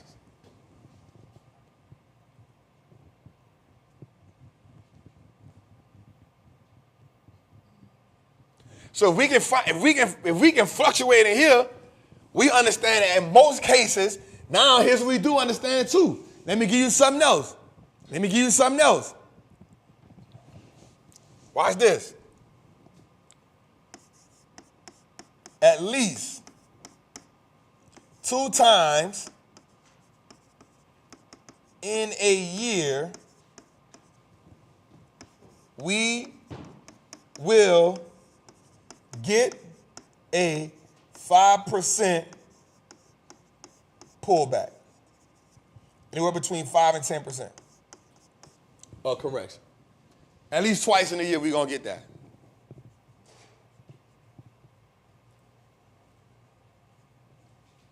At least twice in a year. Boy, that look like a Skittle. Like a bag of Skittles. But the color coding is good. At least 2 times in a year, you're going to get a 5% pullback. 10% is a correction. So if we know that, we understand that, now the data dictates us and not the emotions of the market, because we know what? September, October, November, we're going to get a run. We already know that November, December, we should get a run on the good side. We know that the other 8, 9 months of the year, the market the 7 months of the year, the market going to fluctuate between this, and then somewhere between January and July, we're going to get a pullback at least 5 to 10%. This has happened consistently, year in and year out. It ain't changed. And it happens in different months. The problem is we got to just understand when it happens, the market ain't about to crash. We just saying the market is going through one of our color-coded cycles. Goddamn, Jose, this a course.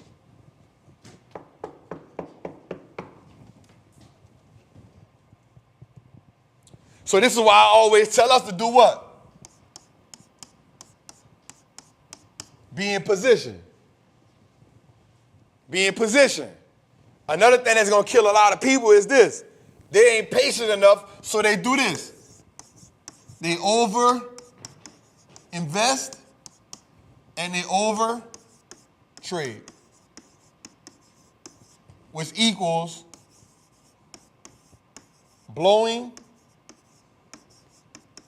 accounts, which is losing money. That ain't what we do.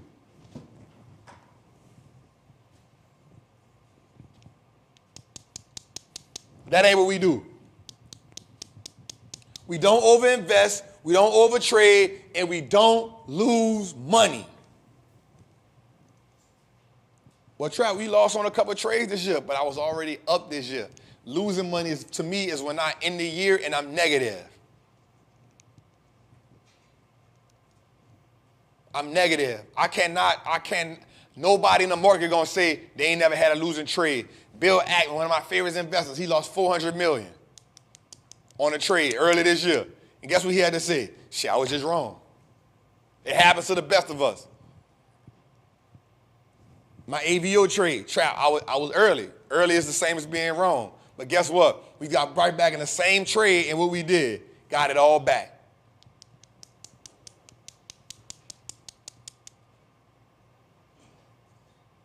So the goal is us to understand the market. The goal is for us to understand the data, and we not going to get them all right. But this is what I don't want us doing.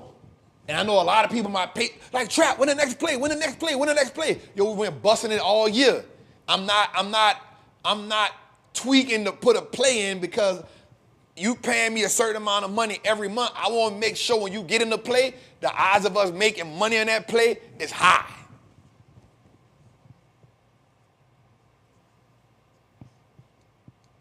I want to make sure the odds of me winning the play is high. I ain't trading. I ain't playing this game just to play it. I don't like giving the market money. I like collecting. I'm greedy. I don't like giving the market money, especially when I done printed. We up over 200,000 this year so far, but I should be up over 300. I'm talking about in realized gains, but I gave him 70-something grand back earlier because I lost on an AVGO trade and I lost on an OHI trade. I'm mad about that. I don't like giving the market money. We took little minor L's, $1,000. I wasn't tripping on that. But when they hit me for big bread, I was like, damn. Even though I ain't got it back, I look at the bigger picture. So don't be tripping on, man, we got to get in the play. No, we don't. We got 8, 9 plays in right now. We all right. Most people going to die of financial debt because they're greedy in the market. They feel like they got to be a part of everything. We got to be in position because if we in position, we already taking part of what's going on. And when you already taking part in what's going on, you ain't got to keep chasing it. All you got to keep looking at is your percentages. And I get it. Man, the market on a 7-week tear. We've been in it all 7 weeks. We just ain't putting no new plays in the last 3 or 4 weeks. That's all right. The market does not run out of opportunities. You're going to run out of money before they run out of opportunities in the market. You're going to run out of money before they run out of opportunities in the market. Overtrading, having too much money in the market. I like to be liquid. I like to have a percentage of my account in cash so I can always take part when it's time to take part. If I can make sure the data and the emotion on the same page, I'm all right. I do not make a play if my data and my emotion not on the same play. I'm not greedy for money. Because once you get greedy in this game, you forget the essence at what this game can do. Greed overcloud judgment. Understand, it's okay for me to sit on the side. It's okay for me to let my players do what they're supposed to do. It's okay for me to do that. I'm not missing out on nothing if I'm not in this one right here. It's okay. So if we go back, I don't want you over investing. I don't want you over trade. I don't want you to say trap. Well, because I'm buying from the long term, I can buy at any price. Well, you can, but that ain't investing. I want you to be a great investor. Well, Trap, I'm getting a leap options out far. I can just buy it at any price. You can, but I want you to invest. I want you to learn how to play the game with strategy, with philosophy. I don't want you to play the guessing game.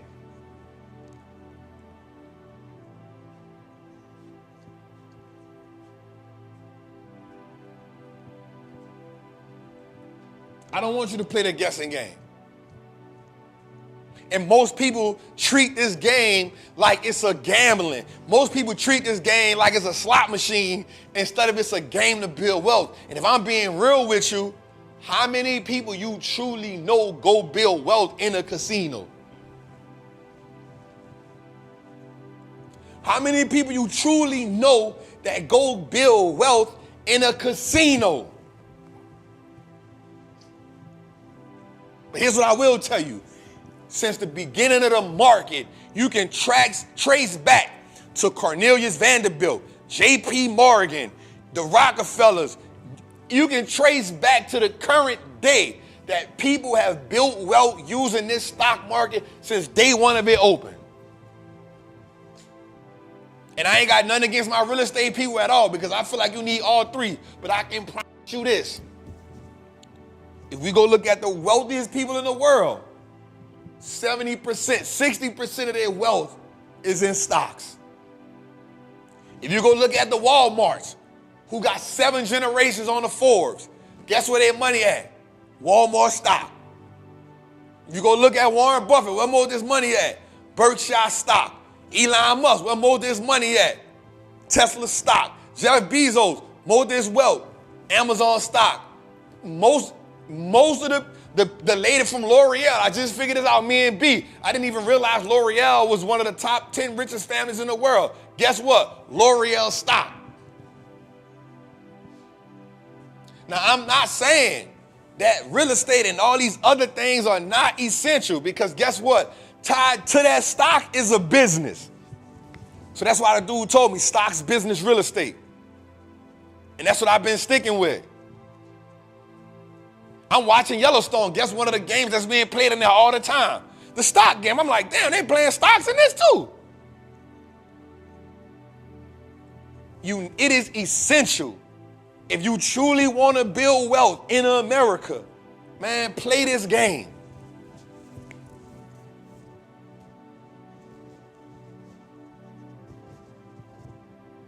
Play this game. And you don't got to take my word for it. You don't got to take my word for it. Just go look at the data. Go look at the data. There's a game that some people play. There's a game that's glorified. And then there's a game that the ultra wealthy play. Even if we go look at the Saudis, guess what the biggest company in the world is? Oil company, Aramco. Aramco.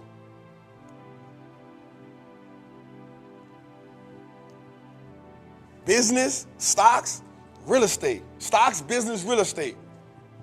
That's my triangle offense.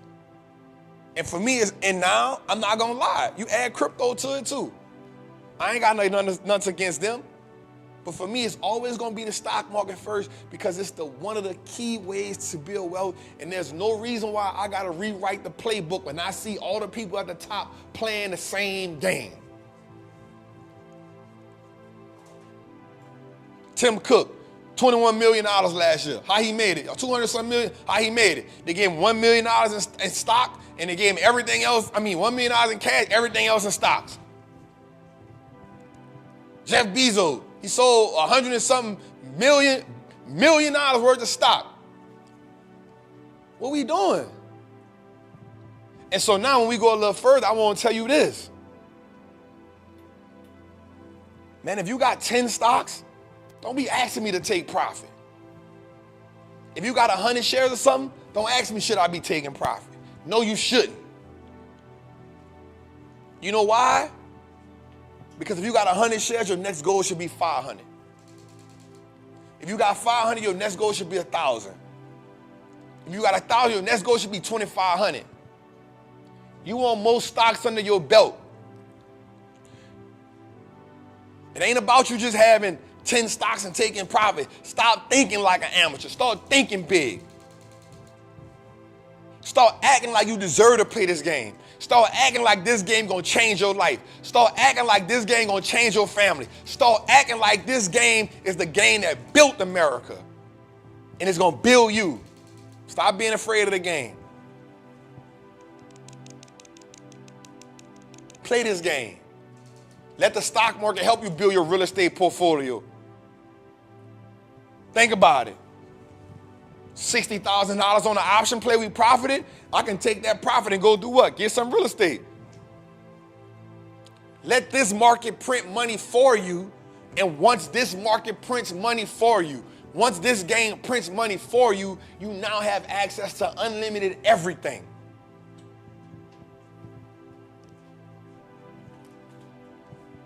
So if you got 10 shares, yep, that's a good goal because you probably ain't had none.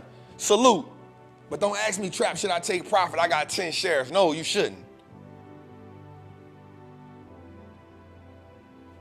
People ask me all the time, Trap, I got this. I should take profit. The first thing I say is, how many shares you got? Oh, I got 2. Why would you take profit? So I can buy more. So you about to sell the shares you do have to buy more later on? No. Keep that. Build on it.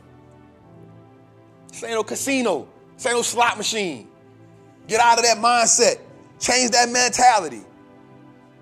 This is the game that's going to help me stop cutting the ends off the ham. You got to have a belief to move forward. My goal, I haven't sold a stock, I don't know, in probably 10 years. 8 years, I ain't sold nothing. Why am I selling?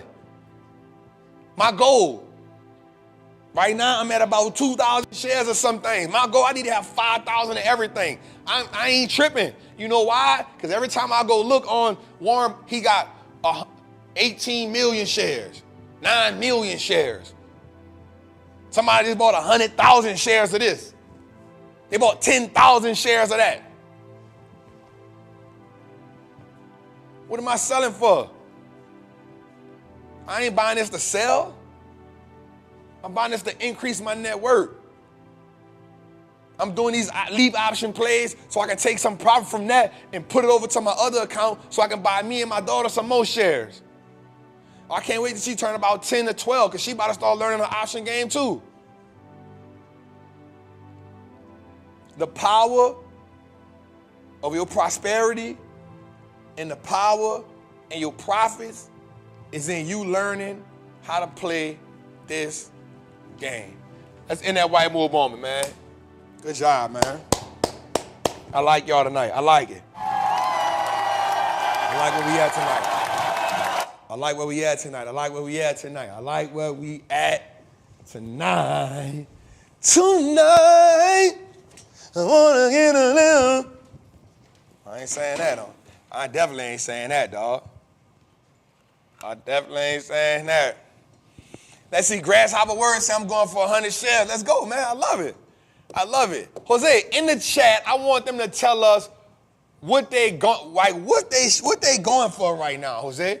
Like, how many shares is there? I need them to tell us right now, Jose, what's their goal for shares in 2024? What's their goal? What's their goal, Jose? Let's go a little further. Tootie, talk to me, partner, when you get ready. All right, watch this, man. So, the Disney app has been removed from many Tesla vehicles as part of a holiday software update. This comes just weeks after Elon Musk accused Bob Iger of trying to blackmail him on a live interview. It is believed that this retaliation from Elon Musk after Disney stopped advertising on X. In a poll conducted on X, with 90,000 votes, 68% of respondents said that they canceled their Disney subscription. I'm going to say this, yo, and I'm going to be real with you. Elon has a cult behind him, bro. He got a cult behind him, bro. And I watched that interview where he said, he was like, if you trying to blackmail me, screw you. That's what he said on a live interview. Because a lot of people pulled away from advertising on Twitter, well, on X. Elon said, y'all tripping. So Disney already going through its troubles. They already not on Netflix. Disney streaming is already having a hard time. And now you get pulled off the Tesla app.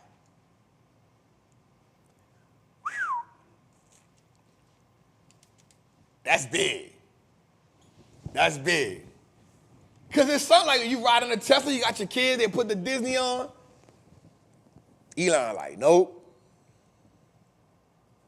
Yep, that's the one he did with Obama for CNBC. Yep. So he said, I'm good. Let's go a little further, Tootie. Watch this. Now, this is important for me right here.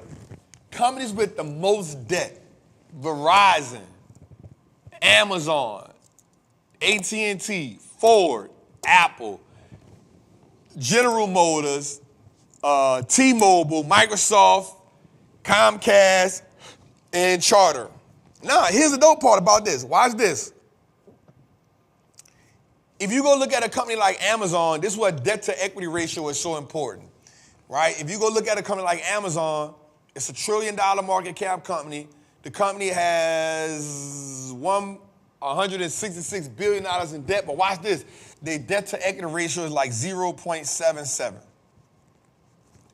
Well, Trap, what does that mean? Well, if you took the Wallstreet Trappin course, you would know, right? But I will say it is right now, go comment on one of my posts on Instagram and say gifts, GIFTS. I'm going to just let y'all know right now, I'm doing a 12 days of Christmas sale on the Wallstreet Trappin course. You go comment on my post, on any post on Instagram, you comment the word gifts, you will get the Wallstreet Trappin course for $97.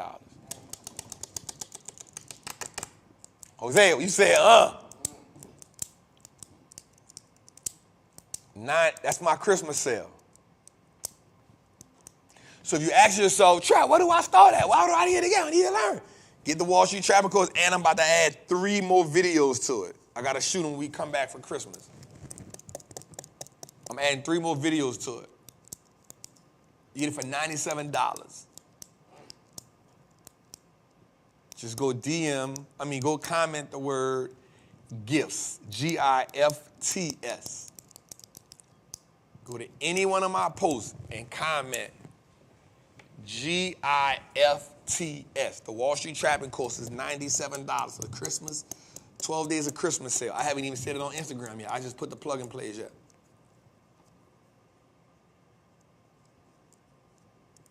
Right? And I only do a little few sales for Christmas, man. Christmas and Black Friday. Other than that, I don't be doing no sales. Because I know what we put in that. That's right. It's regular priced at $9.97. So my ad team was like, man, you out of your mind.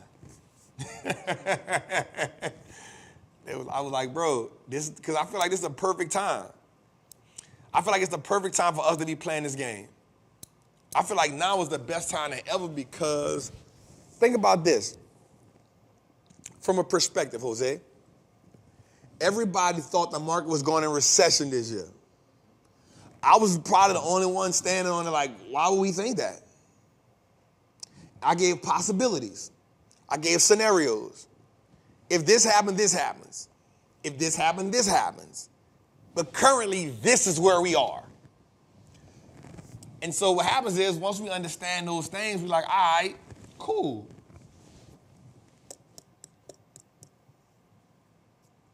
I'm like, all right, cool.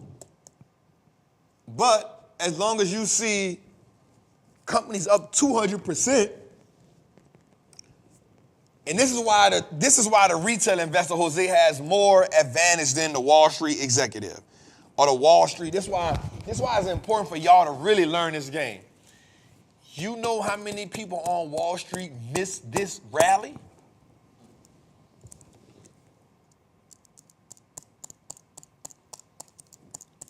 You know how many people? I watched a lady. I swear, this was the funniest thing in my life today. Well, one of the funniest things. This is what I be telling y'all. People don't be know what they be talking about. This lady was on TV today. Pfizer is down 46% year to date, right? Pfizer, the company Pfizer, is down 46% year to date. She was on TV today defending why she in that position. She was on TV saying, yep, I've been in this stock for 5 years. I'm like, what? 5 years? You only had a good pandemic year. That was it. No, I'm lying. She's been in the stock since 2017. I won't say that. Huh? She's been in the stock since 2017, and she's an analyst on it. She come on the show every day. And they was like, yo, why are you in it? They were like, well, they can fix this, but watch this. Here's the people who are managing y'all money. The people that's managing y'all money is on Instagram, on national TV saying Pfizer and AT&T are great companies to be invested in because it pays a 6 and 7% dividend yield. These are the people that's managing y'all money. Every day these people come on TV. Every day these people come on CNBC and they come on there as wealth managers. Listen to what I just said. Every day they come on TV as wealth managers. And they saying, yep, we've been in for Verizon for 7 years. I mean, we've been in Pfizer for 7 years. The stock down 46%.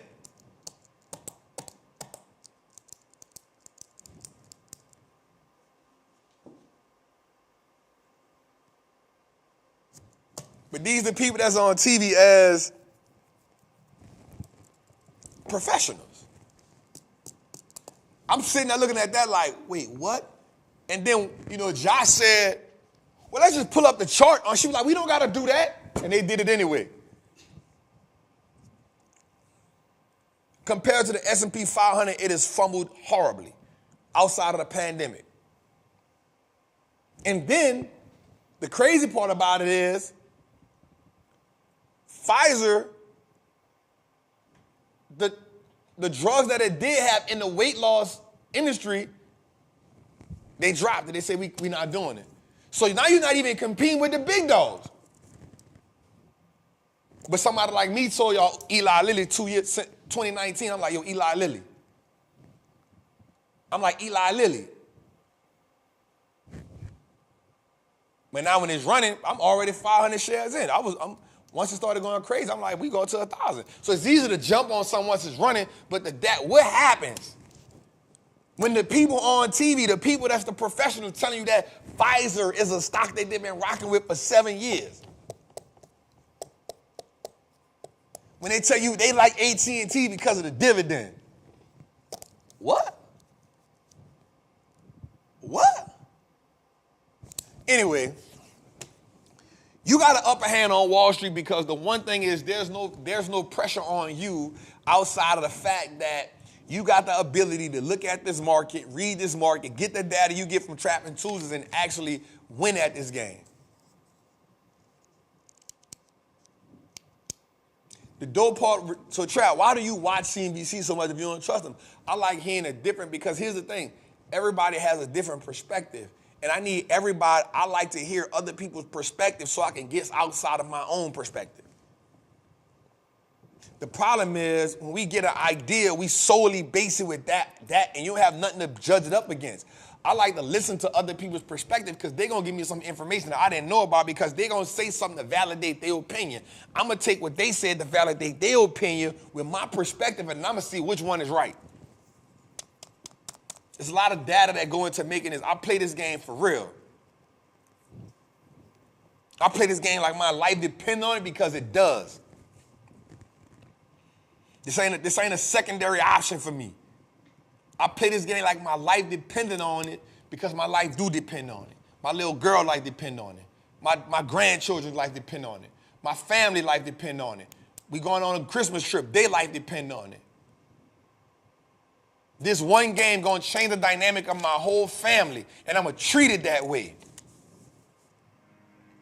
I don't care if you got a good 7-figure career. I don't care what you got. Here's what I do know.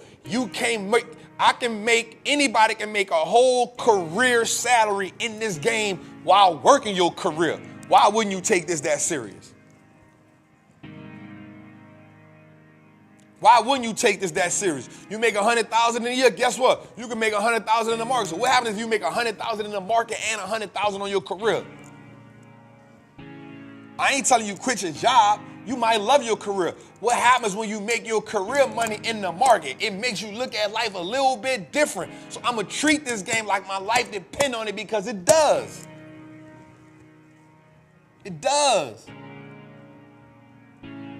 2018, man, I was working 70 hours a week, sometimes 80 hours a week for a $3,000 check.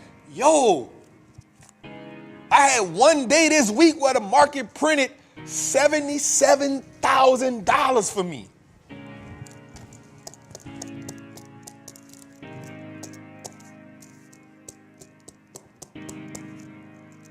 One day this week. Monday. Today, it printed another 12,000. I ain't the best mathematician, but 77,000 and 12,000, that's 7 and 2, that's 9. 7 and 1, that's 8. That's $89,000 in 2 days. All right, yep, we got to pay Uncle Sam some money at the end of the year. So what? You got to pay me when you go work your job. Render Caesar what Caesar's do. So I ain't telling you go be an entrepreneur. I'm saying treat this game like it's your freedom ticket and it's gonna free you. You can't part-time, right? It's gonna come with some lonely nights, Jose. It's gonna come with some days where you say, I ain't going to the Beyonce concert. I ain't going to such and such concert. I ain't going to the after party. I ain't going to do this, that, and the other because I gotta study. I gotta study. I gotta get some data.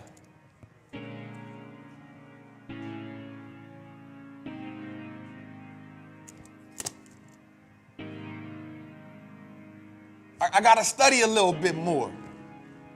I gotta get some, because here's what I do know. Yep, we made 96. We made 96 in 2 days. Man, I'm proud of that. But guess what? There's gonna be time where I make 960,000 in 2 days.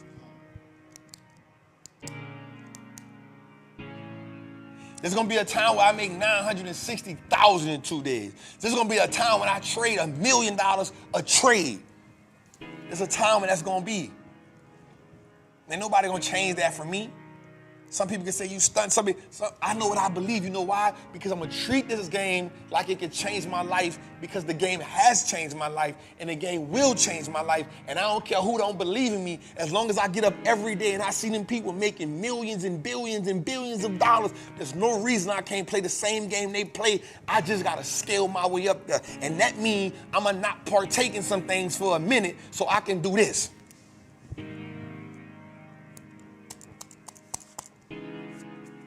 So when I see people like Zay hitting for 1,500 and 2,000 and 3,000, I'm saluting that man. Because I know he put real money up to make that. And it's gonna be a day when he make 20,000 in a day. It's gonna be a day where he trading 20,000 a pop. It's gonna be a day. So when I see other people, somebody in my Patreon told me today that blew my mind.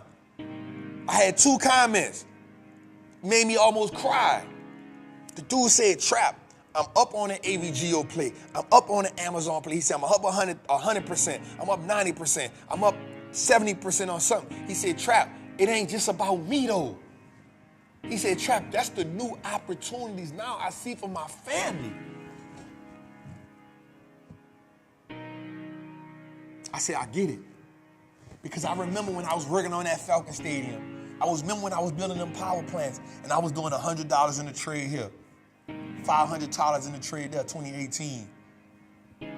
50, 60 shares, 100 shares here. And I remember telling myself, man, this crap gonna change my life. And one day, I'm gonna be doing 100,000 in this thing. And one day I'm gonna make $1 million in this thing. I did those things in a 5-year time span.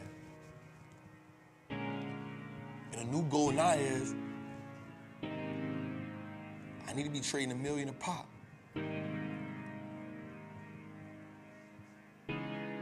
I need to be trading $1 million a pop. And then another comment that really almost brought me to tears was somebody said, Trap, I opened my mama account since I've been in a Patreon. My mama account is up over 40%.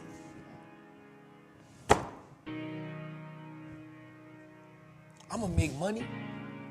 When I see that,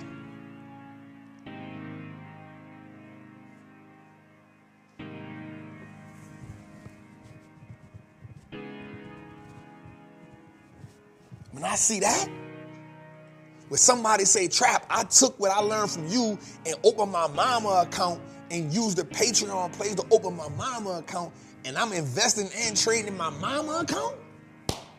What we doing here?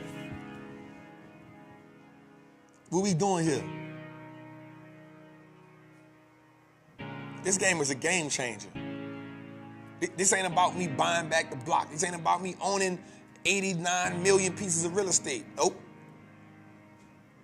Even though I think that's amazing, I'd rather be trading $1 million a pop, man. That's just Trap. Somebody else rather be buying somebody else rather be buying a commercial building a pop. Somebody else rather be buying 100 duplexes every time because they know that game. I ain't mad at none of that. This is my game. My goal, $1 million a pop. Because I know now, when I get to $1 million a pop, every trade is anchoring my family deeper and deeper to prosperity. Every trade. Every one of them. And so you see the power in this game? Why deny that power? When you could just start believing in yourself. It's time for us to stop being entertained. And it's time for us to start educating ourselves. It's time for us to start indulging in the things that truly change our life. It's time for us to truly start indulging in the things that change the trajectory of our family. It's time for us to truly start indulging in the things that turn our last name into an asset. Let's move forward, man.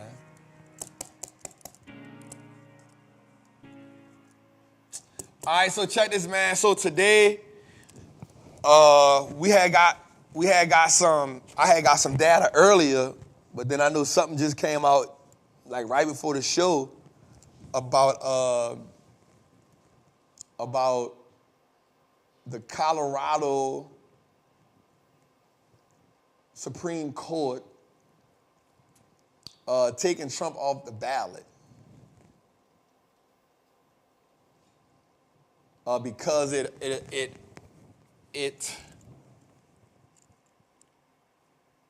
went against the 14th Amendment, Section 3, about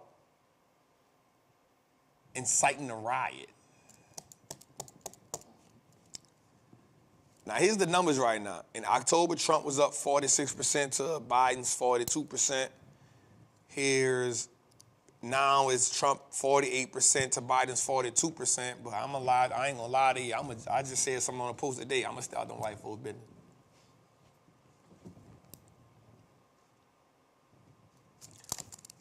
I don't got nothing to do with them white folks' business, man.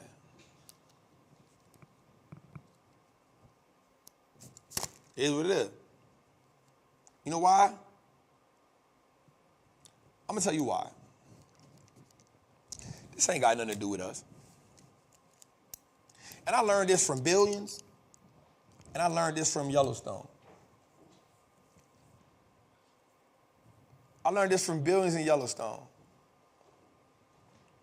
And I've learned it just in watching how America just do what it do. So let's look at Jonathan Majors, for example. Right? Look at Jonathan Majors, for example. We talking about a black man who was, in my mind, I was like, oh, he about to be, he on it. Like, I watched his roles, I was like, damn, he was so good at acting. In my mind, I went and go look at some of his old, I was like, damn, this dude, I was like, damn. And then one thing.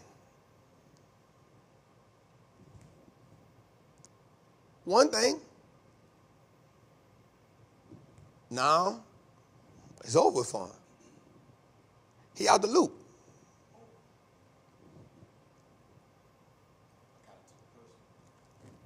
And I was like, yo, damn, we lost Chadwick, but damn, dude, really good. Maybe it was a stretch for me. Maybe it was a stretch, because I was like, damn, we lost Chadwick, but I ain't gonna lie, like, dude, really good. Like, he's good. Done. I'm not saying what Bill Cosby did or didn't do. I'm not justifying that. But here's what I do know. When they say it's over with for you, it's over with for you.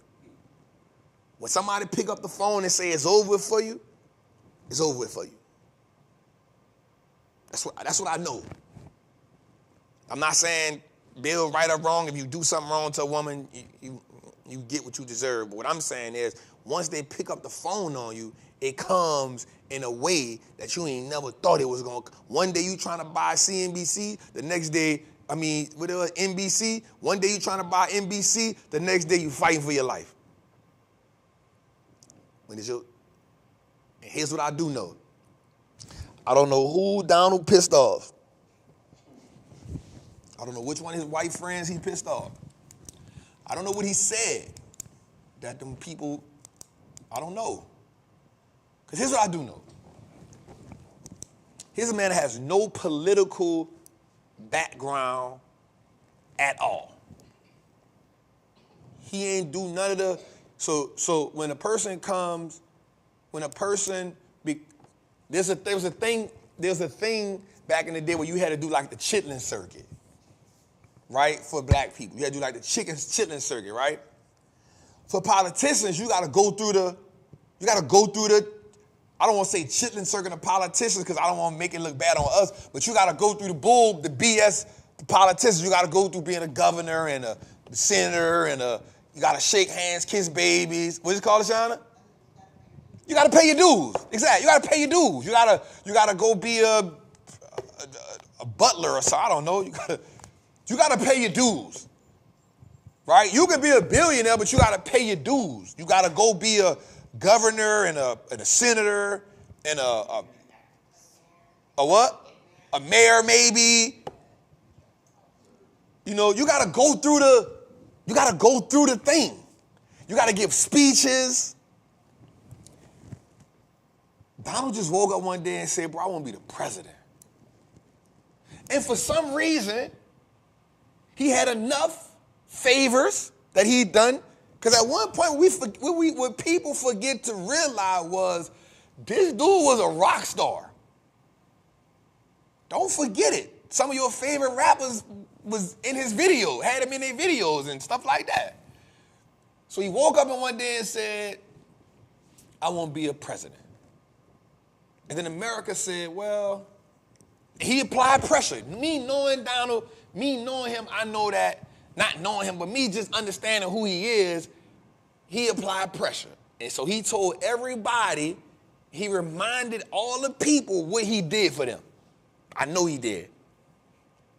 Hey, don't forget, when you stay at my hotels, I'll put you up here. Right? He let them know. I done did so many favors for y'all. I won't be the president. So they waited for the right opportunity. What was the best opportunity to make him a president? Going against Hillary Clinton. You know why? Because America had just come off of what? A black president.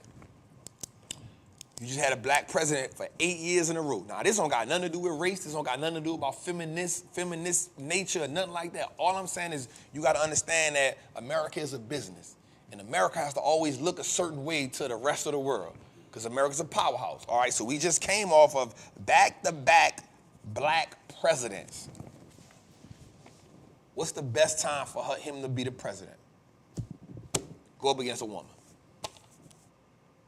Now, am I saying that he was better than Hillary? Nope. What I'm saying is America will not go from back-to-back black presidents to a woman. I don't care if she's white, black, Asian, Spanish.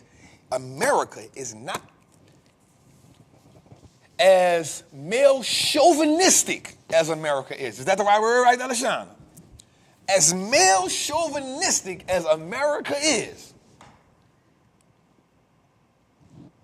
ain't no way in hell America about to go from back-to-back black president, 8-year term, to a white woman president. There's no way.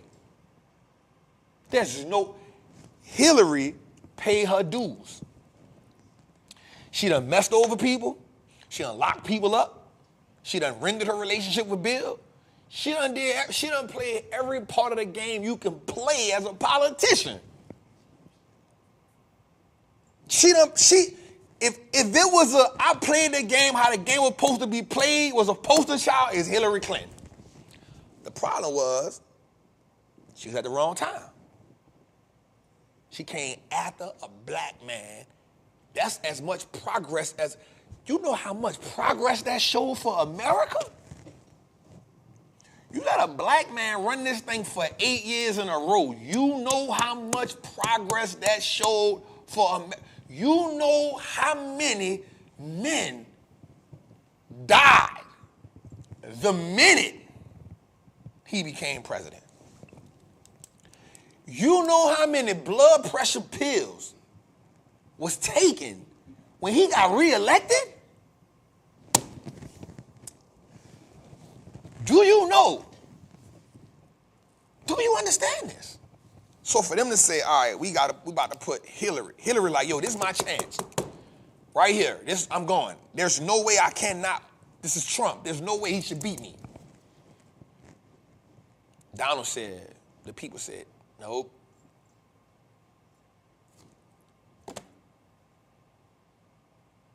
This is it. I didn't say misogynistic. I said male chauvinistic. Oh, they were talking about that? Oh. So she just had to, I'm going to be real with you. She just was at the wrong time because she paid her dues. Now, I don't like her. She called us super predators. I'll never forget that. She the one started the super predator talk. So I don't like her. I don't care. You can forgive people all you want. When somebody call me something like that, I'm all right. Because that's in their spirit. So he became president. And then when he became president, he became the Donald that none of them knew. I guarantee it. Because here's what power does. Power brings out everything. There's no higher seed. Listen, I know about the elitists and the hands that really run this thing. Trap, you forgot to say 8 years, the black president did a good job in the office. Well, that's depending on what you call good and bad. I'm just saying president. Everybody look at it different.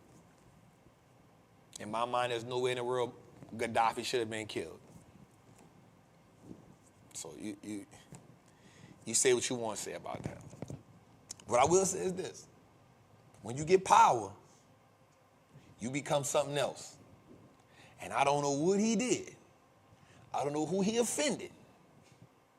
But it's an all-out war on him not becoming the president again. It's an all-out war. And that ain't none of my business. And that's all I got to say about that. Why they don't want him as the president don't got nothing to do with me. And what be killing me is people be in a comment fussing about Republican and Democrat. And what in my mind is always, bruh, that don't have nothing to, because they all playing the same game. Here's what I learned. And this is one of the things, Jose, that shocked the shit out of me. Excuse my language. I remember telling my lawyer, John Fuller, say, bro, why that judge don't like me? And I remember them going to court and him screaming at the judge, him arguing with the judge, him arguing with the DA. I'm like, yep, man. Yeah, I'm with it. Yeah, boy. I just know this is a heated battle and they just don't like each other. I got found not guilty. My other charge got overturned. Me and my lawyer became real good friends. This man invited me to his birthday. I went to his birthday. The judge was there, and the DA we was arguing with was there. I looked at them people. I said, bro, what they doing? He said, oh, that's my people. I said, what?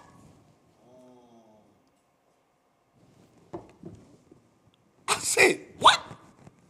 The judge right there. She said, Mr. Howard, it's good to see you doing good. What you doing? I was just like flabbergasted. I was just like, and I didn't want to say the wrong thing because I'm like, maybe she could send me to jail again. I don't know. I was just like, I'm working.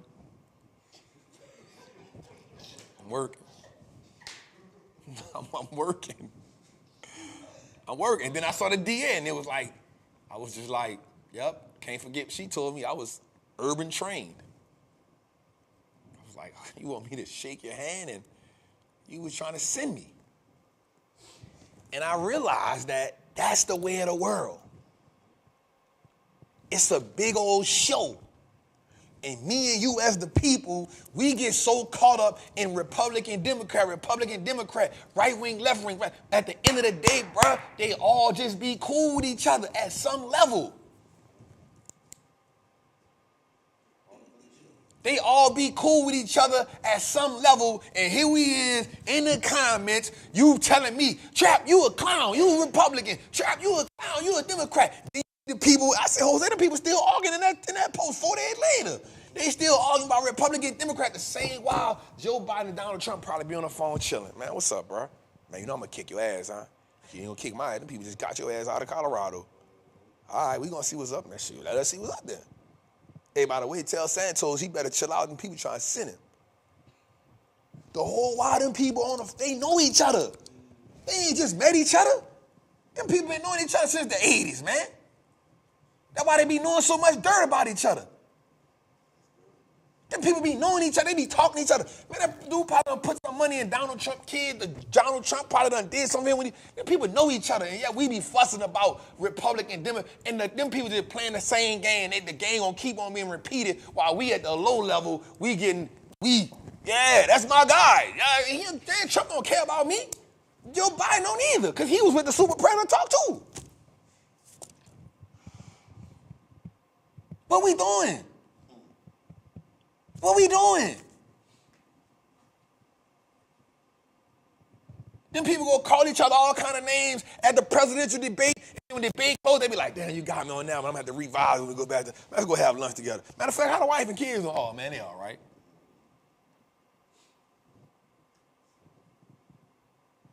Come on, fam. We the people gotta be better. We the people got to be better. This game is way different and it's played at a different level than the emotion that we put in it. And I'm going to leave that right there. Go a little further to it.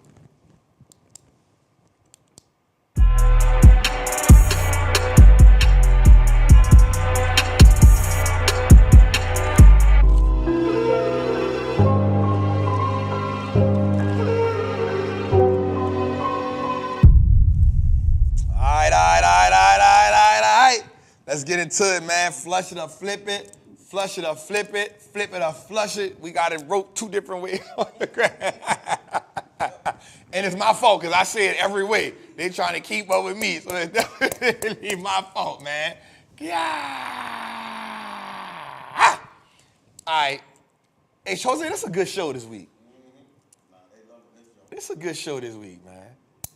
All right, let's get into it. All right, let's get into it, man. Y'all know how I go, man. We put the stock up. I give you some information about it, and you tell me, do you want to flush it or do you want to flip it? First up on the deck is Bookings Holdings. You already know, man, this company is the main reason why you flying and everything else. So they have Kayak, Priceline, rentalcars.com, and Open Table. That's right. So you want to fly somewhere, you want to rent a car, you want to get a hotel, and you want to book a dinner. Booking Holdings up 72% year to date. How we feel about it, Jose? Flush it or flip it? How we feel about it? What they saying? They saying flip it? I like bookings.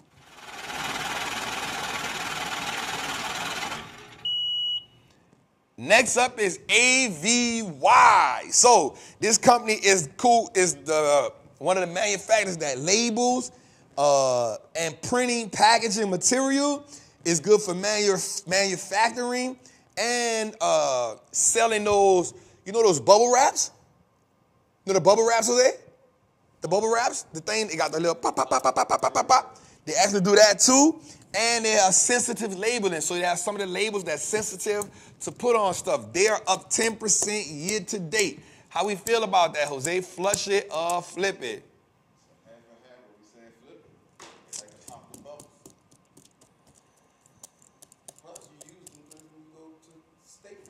I ain't mad at that. I'm flushing that shit.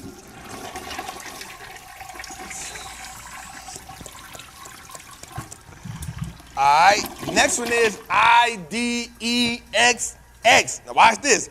Animal veterinary, did I say that right? Veterinarian. They deal with livestock, poultry, dairy, and water testing, Jose. The stock is up 33% year to date, Jose. Ain't nothing like some livestock, Jose. How you feel? You eat chicken? Okay. My daughter mama cooked gravy and rice the other day. When I picked my daughter up, I told her, give me a plate. And I just ate the gravy and the rice and the sweet peas. Man, every time I go pick my daughter up, they got food over there, I'm eating. I ain't gonna lie to you. I be like, let me get a place, y'all. They do what? How we feel about it, Jose? We flush it or flip it? I like it. Somebody say the B12. I'm telling you, the IV done kicked in, y'all. I'm telling you, hit the vein. Hit the vein. Let's go with it, man. Next one. NTAP is the ticker symbol. It offers cloud data. Watch this. Cloud insights, and it does cloud service with AWS. This is a sleeper, y'all. The stock is up 50% year to date. Are we flushing or are we flipping? Say, I'm going to be real, Jose. If they pay attention, I really be putting them on game, dog. Flush it or flip, how we feel about it? Yeah, 52% right now, but they still coming in, but... Yeah, we're going to get some money with that. This is one of my sleepers for a long time. It's called ACN, Essential. So they strategize, they consult, they do digital operations, and they're helping a lot of companies now pivot to AI. Their newest customer is McDonald's. They are helping McDonald's now pivot to AI. Woo! You about to go in McDonald's and they not gonna have nobody in that joint, cuz. Watch this. The stock is up 26% year to date. Jose, are we flushing or are we flipping it? I'm going to flip it. I just want my extra sauce when I go to Ooh, what kind of sauce? Now they got a new sauce called, when you go well? I get fries from McDonald's. Bro, don't eat them fries, dog. Bro, that's poison. Occasionally. Nah, bro. Nah, bro. I was about to say, yeah, then I thought about it. You going to McDonald's, dog? McDonald's is poison, bro. I heard they got pork in their fries. Not even that, bro. It's just not good for you, bro. They got chemicals in that stuff and everything, bro. That's why your foot always messed up.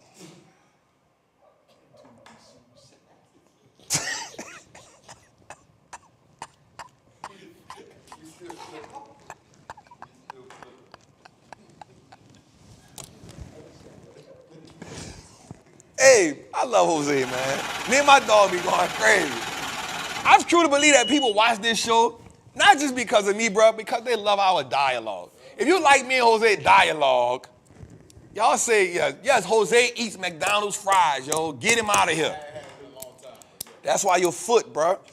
That's why. Remember he got the gout. That's a fact. Remember I told y'all Jose be walking like that?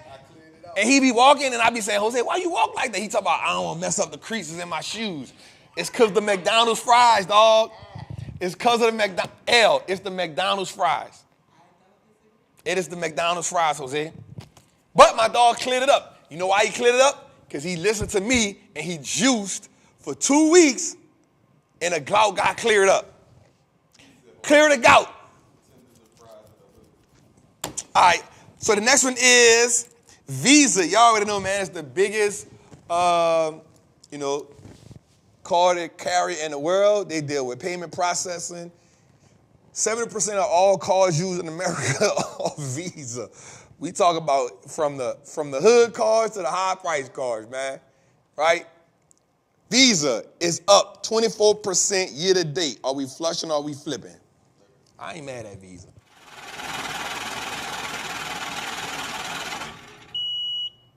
All right, next. Watch this, Jose.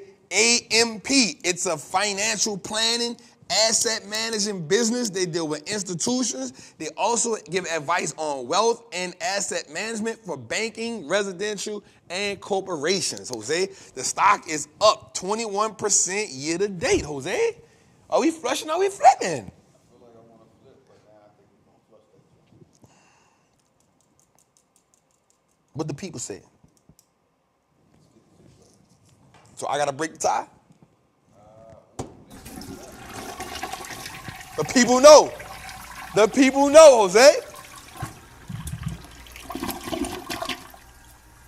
All right, let's go a little further. I went into my toilet stop. I can't say nothing while my toilet's still going crazy. All right, AIZ is a lifestyle and housing solution, homeowners, insurance, floods, renters insurance. Let's talk about it. AIZ up 33% year to date. Jose? Insurance, Jose? Everybody need insurance, Jose. If you're in the South, that flood insurance is high. That flood insurance is a house note. If you're in the South, if you in Louisiana, Florida, Bama, Mississippi, you need flood insurance and hurricane insurance, bro. I'm with it. I'm with it. All right, next, EIX, Jose. I'm sorry.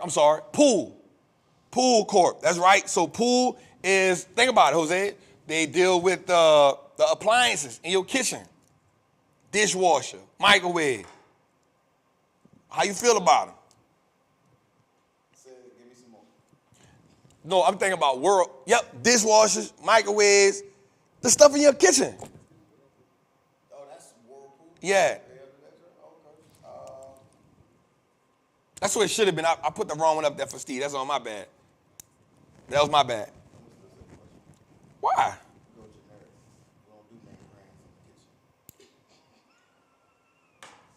Jose say he go generic.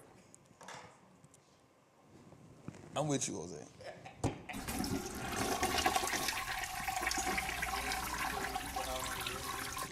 But when the last time you really looked at it?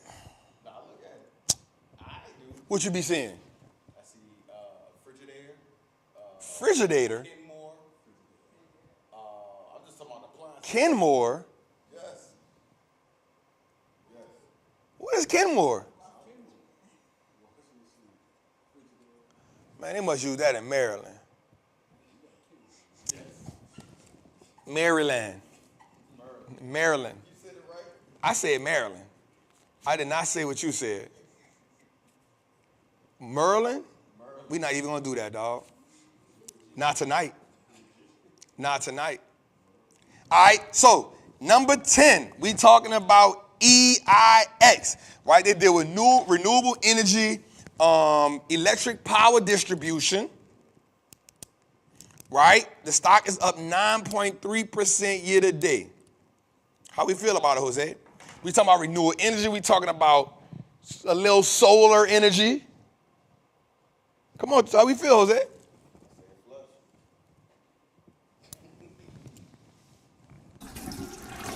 I'm gonna flush it too, man. I ain't mad at it. All right, man, let's go a little further, man. Thank you for flushing up, flip it up, flush it, whatever you want to call it. Let's go.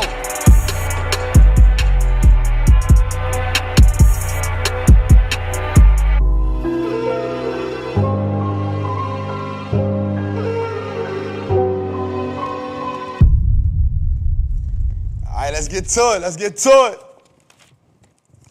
1-800 hotline. I gotta take my notes out for this because I know they're gonna hit me. All right.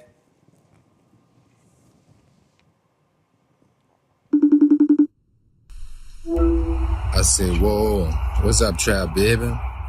It's love, you heard me, bro?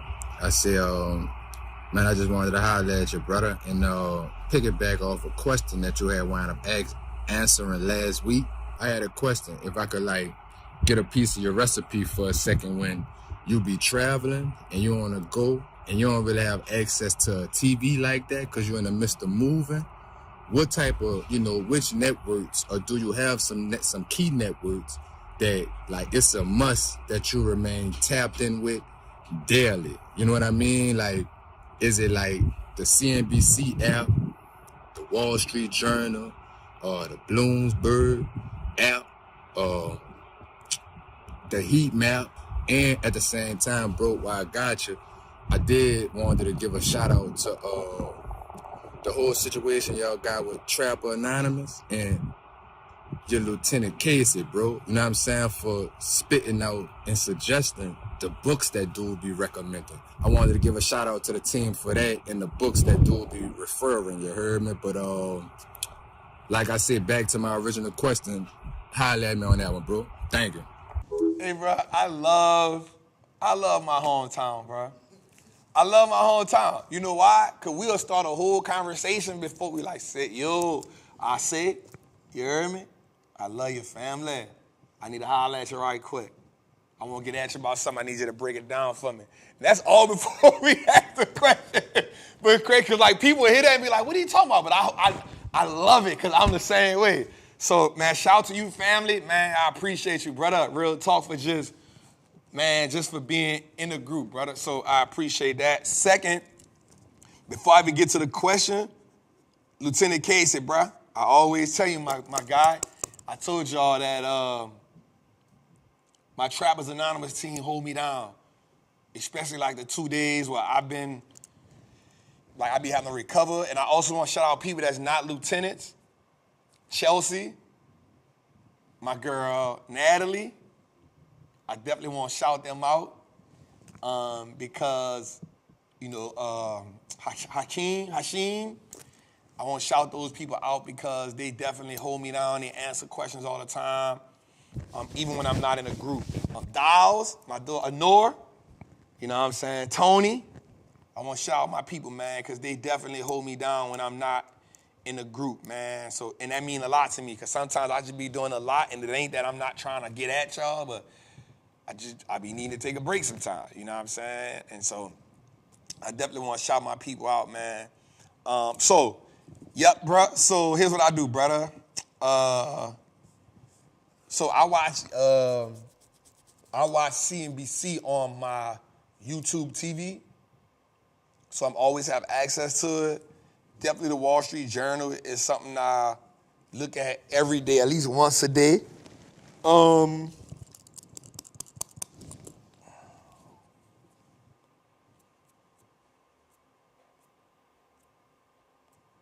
Wall Street Journal. I just got them on my phone, all into my investing app.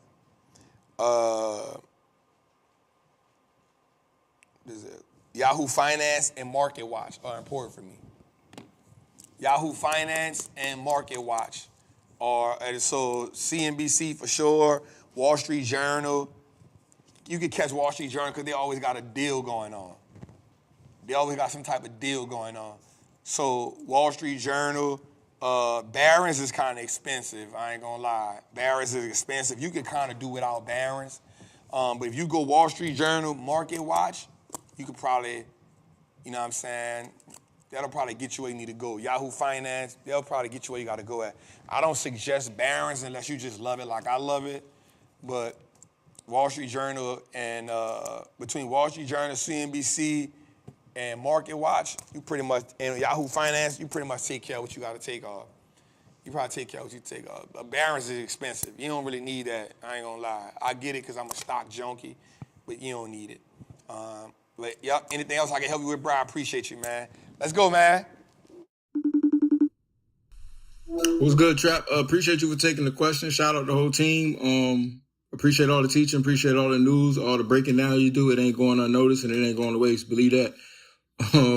But yeah, so my question is, I've been considering buying a multifamily for a while now, right? But I'm having trouble finding one, whether it be duplex or triplex, and the costs are kind of, just real high right now. The interest rates is just probably not a good idea. And when I really break it down, you're really not netting that much per month, especially when you got to bear in repairs, maintenance. You know what I'm saying? Just the heartache, the headache of dealing with people. So I'm thinking, boom, I could get the same, kind of thing by just going into REITs, right? I don't have to deal with the people. I get the dividend. I build equity. Obviously, I know they don't go up much, but you're still building equity. That was going to be my plan, maybe to just take a good chunk of that down payment and just dump it and diversify between those 3 REITs. But then I had the thought, you know what? Because I do have my long-term portfolio, right? With my big 3 being Novo Nordisk, Google, and Amazon. Wouldn't it be smarter, or what would you think, would I just drop that down payment into those? You know what I'm saying? Especially with the AI wave, Google and Amazon, I feel like that'd be a good thing. So I'm just curious to hear your perspective on what you think you would do with that chunk. You know what I'm saying? If it changes, it makes a difference. I'm 24. I turn 25 next month. I appreciate your perspective. Curious to hear what you would say. Appreciate it. Thank you. I don't know if I had to speed my brain up just now. At first, I had to catch up to him. Nope. So watch this, King. That's a great question, and I'm gonna answer this in a dope way. When I first started, I made a video called REITs versus Property. And I think everything has a place in a position. The tax breaks that you get from real estate are amazing. You can't, I'll never deny that. But you're right. And this has always been my thing, even though I'm not the real estate guru. But I've always said that what I make from a property, once I take away expenses, and what about, unless you just straight go Section A, right, government, but it's on YouTube. The video is on YouTube. It's an old video I did. I might have to remake that video. I think that one will do good. But you kind of if you bought the right REIT, you kind of would do better. if I'm being honest. But that's not me. That's also not me saying that the real estate isn't a great asset to have. But from that perspective that you looked at it at,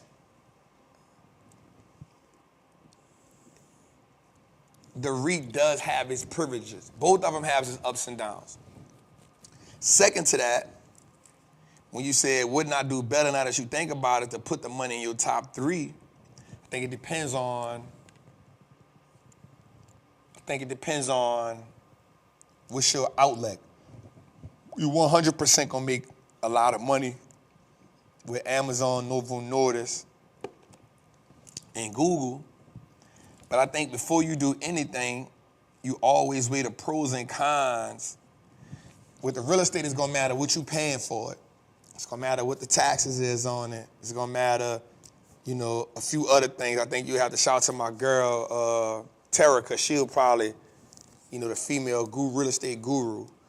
I would be wrong to give you a lot of real estate advice because all I know how to do is just buy land. I don't know how to buy real estate yet. You know what I'm saying? So I don't want to lead you wrong. But I personally felt like because I wasn't the expert, it was easier for me to just buy stocks that pay dividends, especially if you're buying REITs that's paying monthly or got high dividends. Like somebody like me, I'd rather put the 30 grand in that than that until I learned it at a high level. Once you learn it at a high level, there's other things you can do with it, as far as, 1039, these things. I think that's what it's called, where you can transfer the taxes. You can keep deferring the taxes in it. I don't know if you could do that with stocks like that individually, right? So I know with real estate, you can buy a property and you can keep deferring the taxes for a long time. So I think called a 1031 exchange. So that's kind of one of the benefits of getting the real estate within a certain amount of time. I don't know if you can actually do that with stocks. I haven't learned that. I haven't learned that yet. You know what I'm saying? So I think there's pros and cons to each one, but you got to be willing to bear the pros and the cons of each one. You know what I'm saying? Like, there's pros and cons to each one. Which one are you willing to adapt in that moment? So that depends on where you at in your life. If you like, I just want to get my first property, shit, go get your first property. You know what I'm saying? If you like, nah, bro, I got 1 or 2 properties, but I want to get this REIT money, shit, get the REIT money. I don't think it's a good or bad. I just think it's which one you prefer in the time. You 25 years old. Don't make the game more difficult than what it is. At 25, shit, get your first property. The REITs ain't going nowhere. You know what I'm saying? Once you get your first property, take the money you get from the REIT, from your rent, put it buy you some REITs with it. Now you maximizing your money. And then, now you playing a different game. Because I know once you do get the property for so long, now you can leverage it and get another one. So I think you use which one is best for you in the moment. And that's me saying that in a way that where I ain't offending nobody, but I'm also standing on what I believe in. You know what I'm saying? So I think that's my best way to tell you that. Now, if you asking Trap what I do, I'm going to double down in the options game, let the options game go buy me some more stocks until I hit my goal. And then at some point, I'm going to realize how much money I made in profit, and I'm going to use some of that profit to go buy me a piece of property. That's how I bought my first piece of property with me when we bought the farm. So that's my answer. I know it's kind of boring, kind of not what you wanted to hear, but that's kind of what my answer is. Let's go a little further, man. What's up, Trap? No entry today. I'm not in an intro situation, as you can see. But I have a question for you. In one of the Trappin episodes, you say you were in an investing group. How did you get into that investing group? Where did you go? And for us upcoming trappers, how can we get into investing group? What buildings do we need to get into? What meetings do we have to get into? And what's the best advice for finding an investment group to see if it's right for us? Thanks, Trap. Next week, I got that. Hey, bro. Damn, that was perfect. What the hell? Miguel, you all right? He was like, oh, Miguel, you all right, bro? And Miguel, don't you never come on this platform ever again without our intro. You done got us used to the slide in. We need to slide in. I think for the investment group, it was just me and my peers. It wasn't like I went search for it. It was just me and my peers. But most importantly, it's me and my family. Me trying to put my family in a situation. I was talking to a private equity person, to see if I can get in some private equity, because I think that has a lot of upside to it. Getting into the private equity game, that's another way that you really, really be building wealth.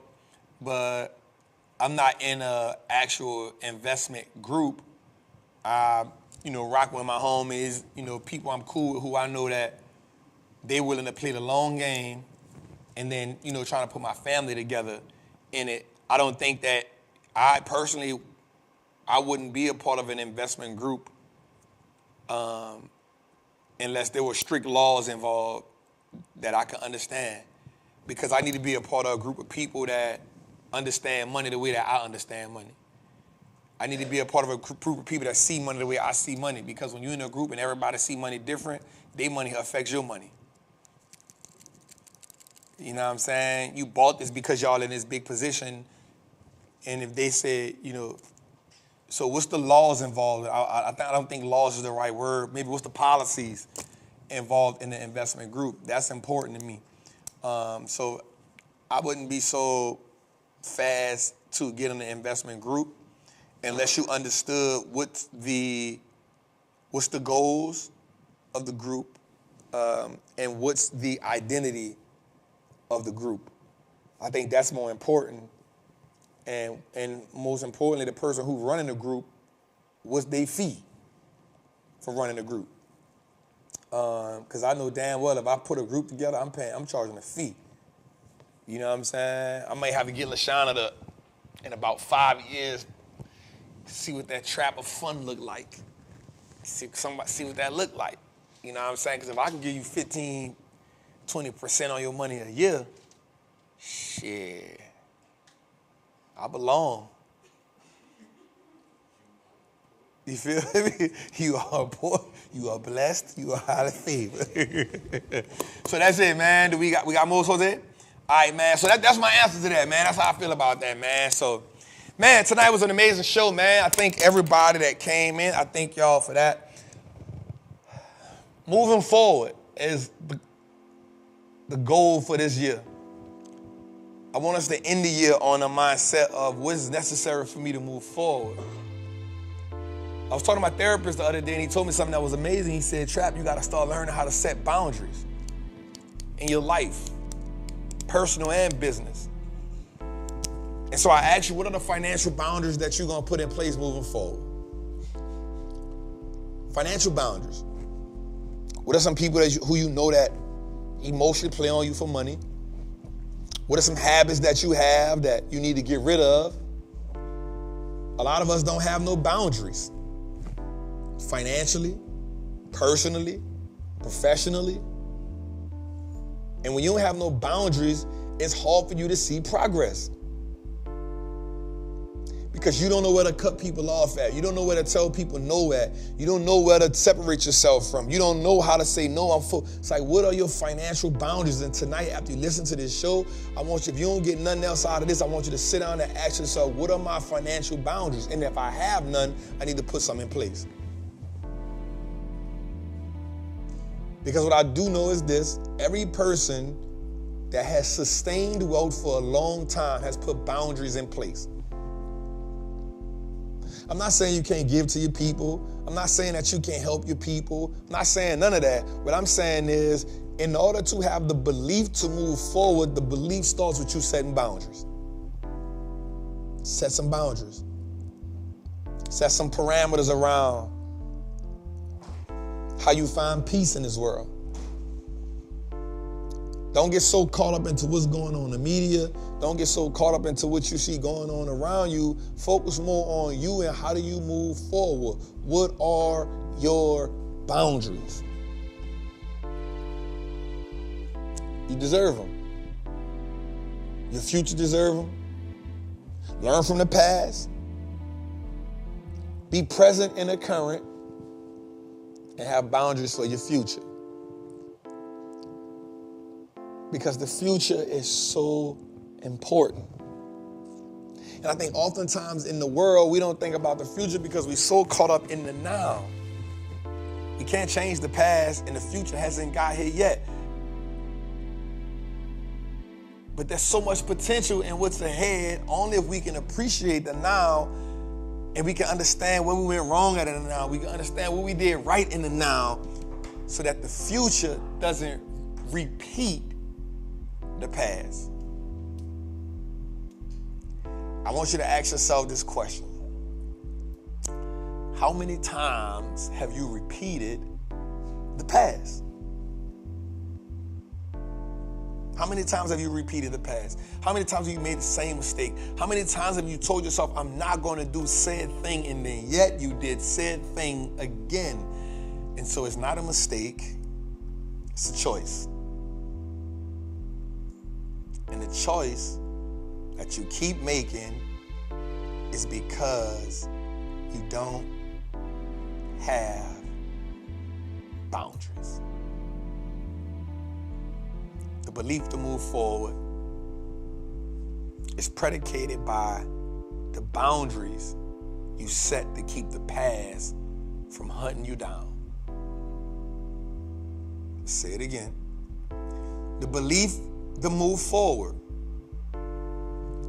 is predicated by the boundaries you set to keep your past keeping you alive. It's your boy Wallstreet Trappin, man, episode 74. Jose, we finally did another 3-hour show, bruh. That was amazing. All right, man, so check it out, man. Every Thursday, man, Jose drops an episode, and then every Friday, and then every Saturday, and then every Sunday, and every Monday. Do us a favor, man. Go download those episodes, y'all. Put them on automatic download. There's not 170-something shows better than us. I promise you they not. Also, man, if you want to get the $97 Wallstreet Trapping course, it's a 12 days to Christmas sale.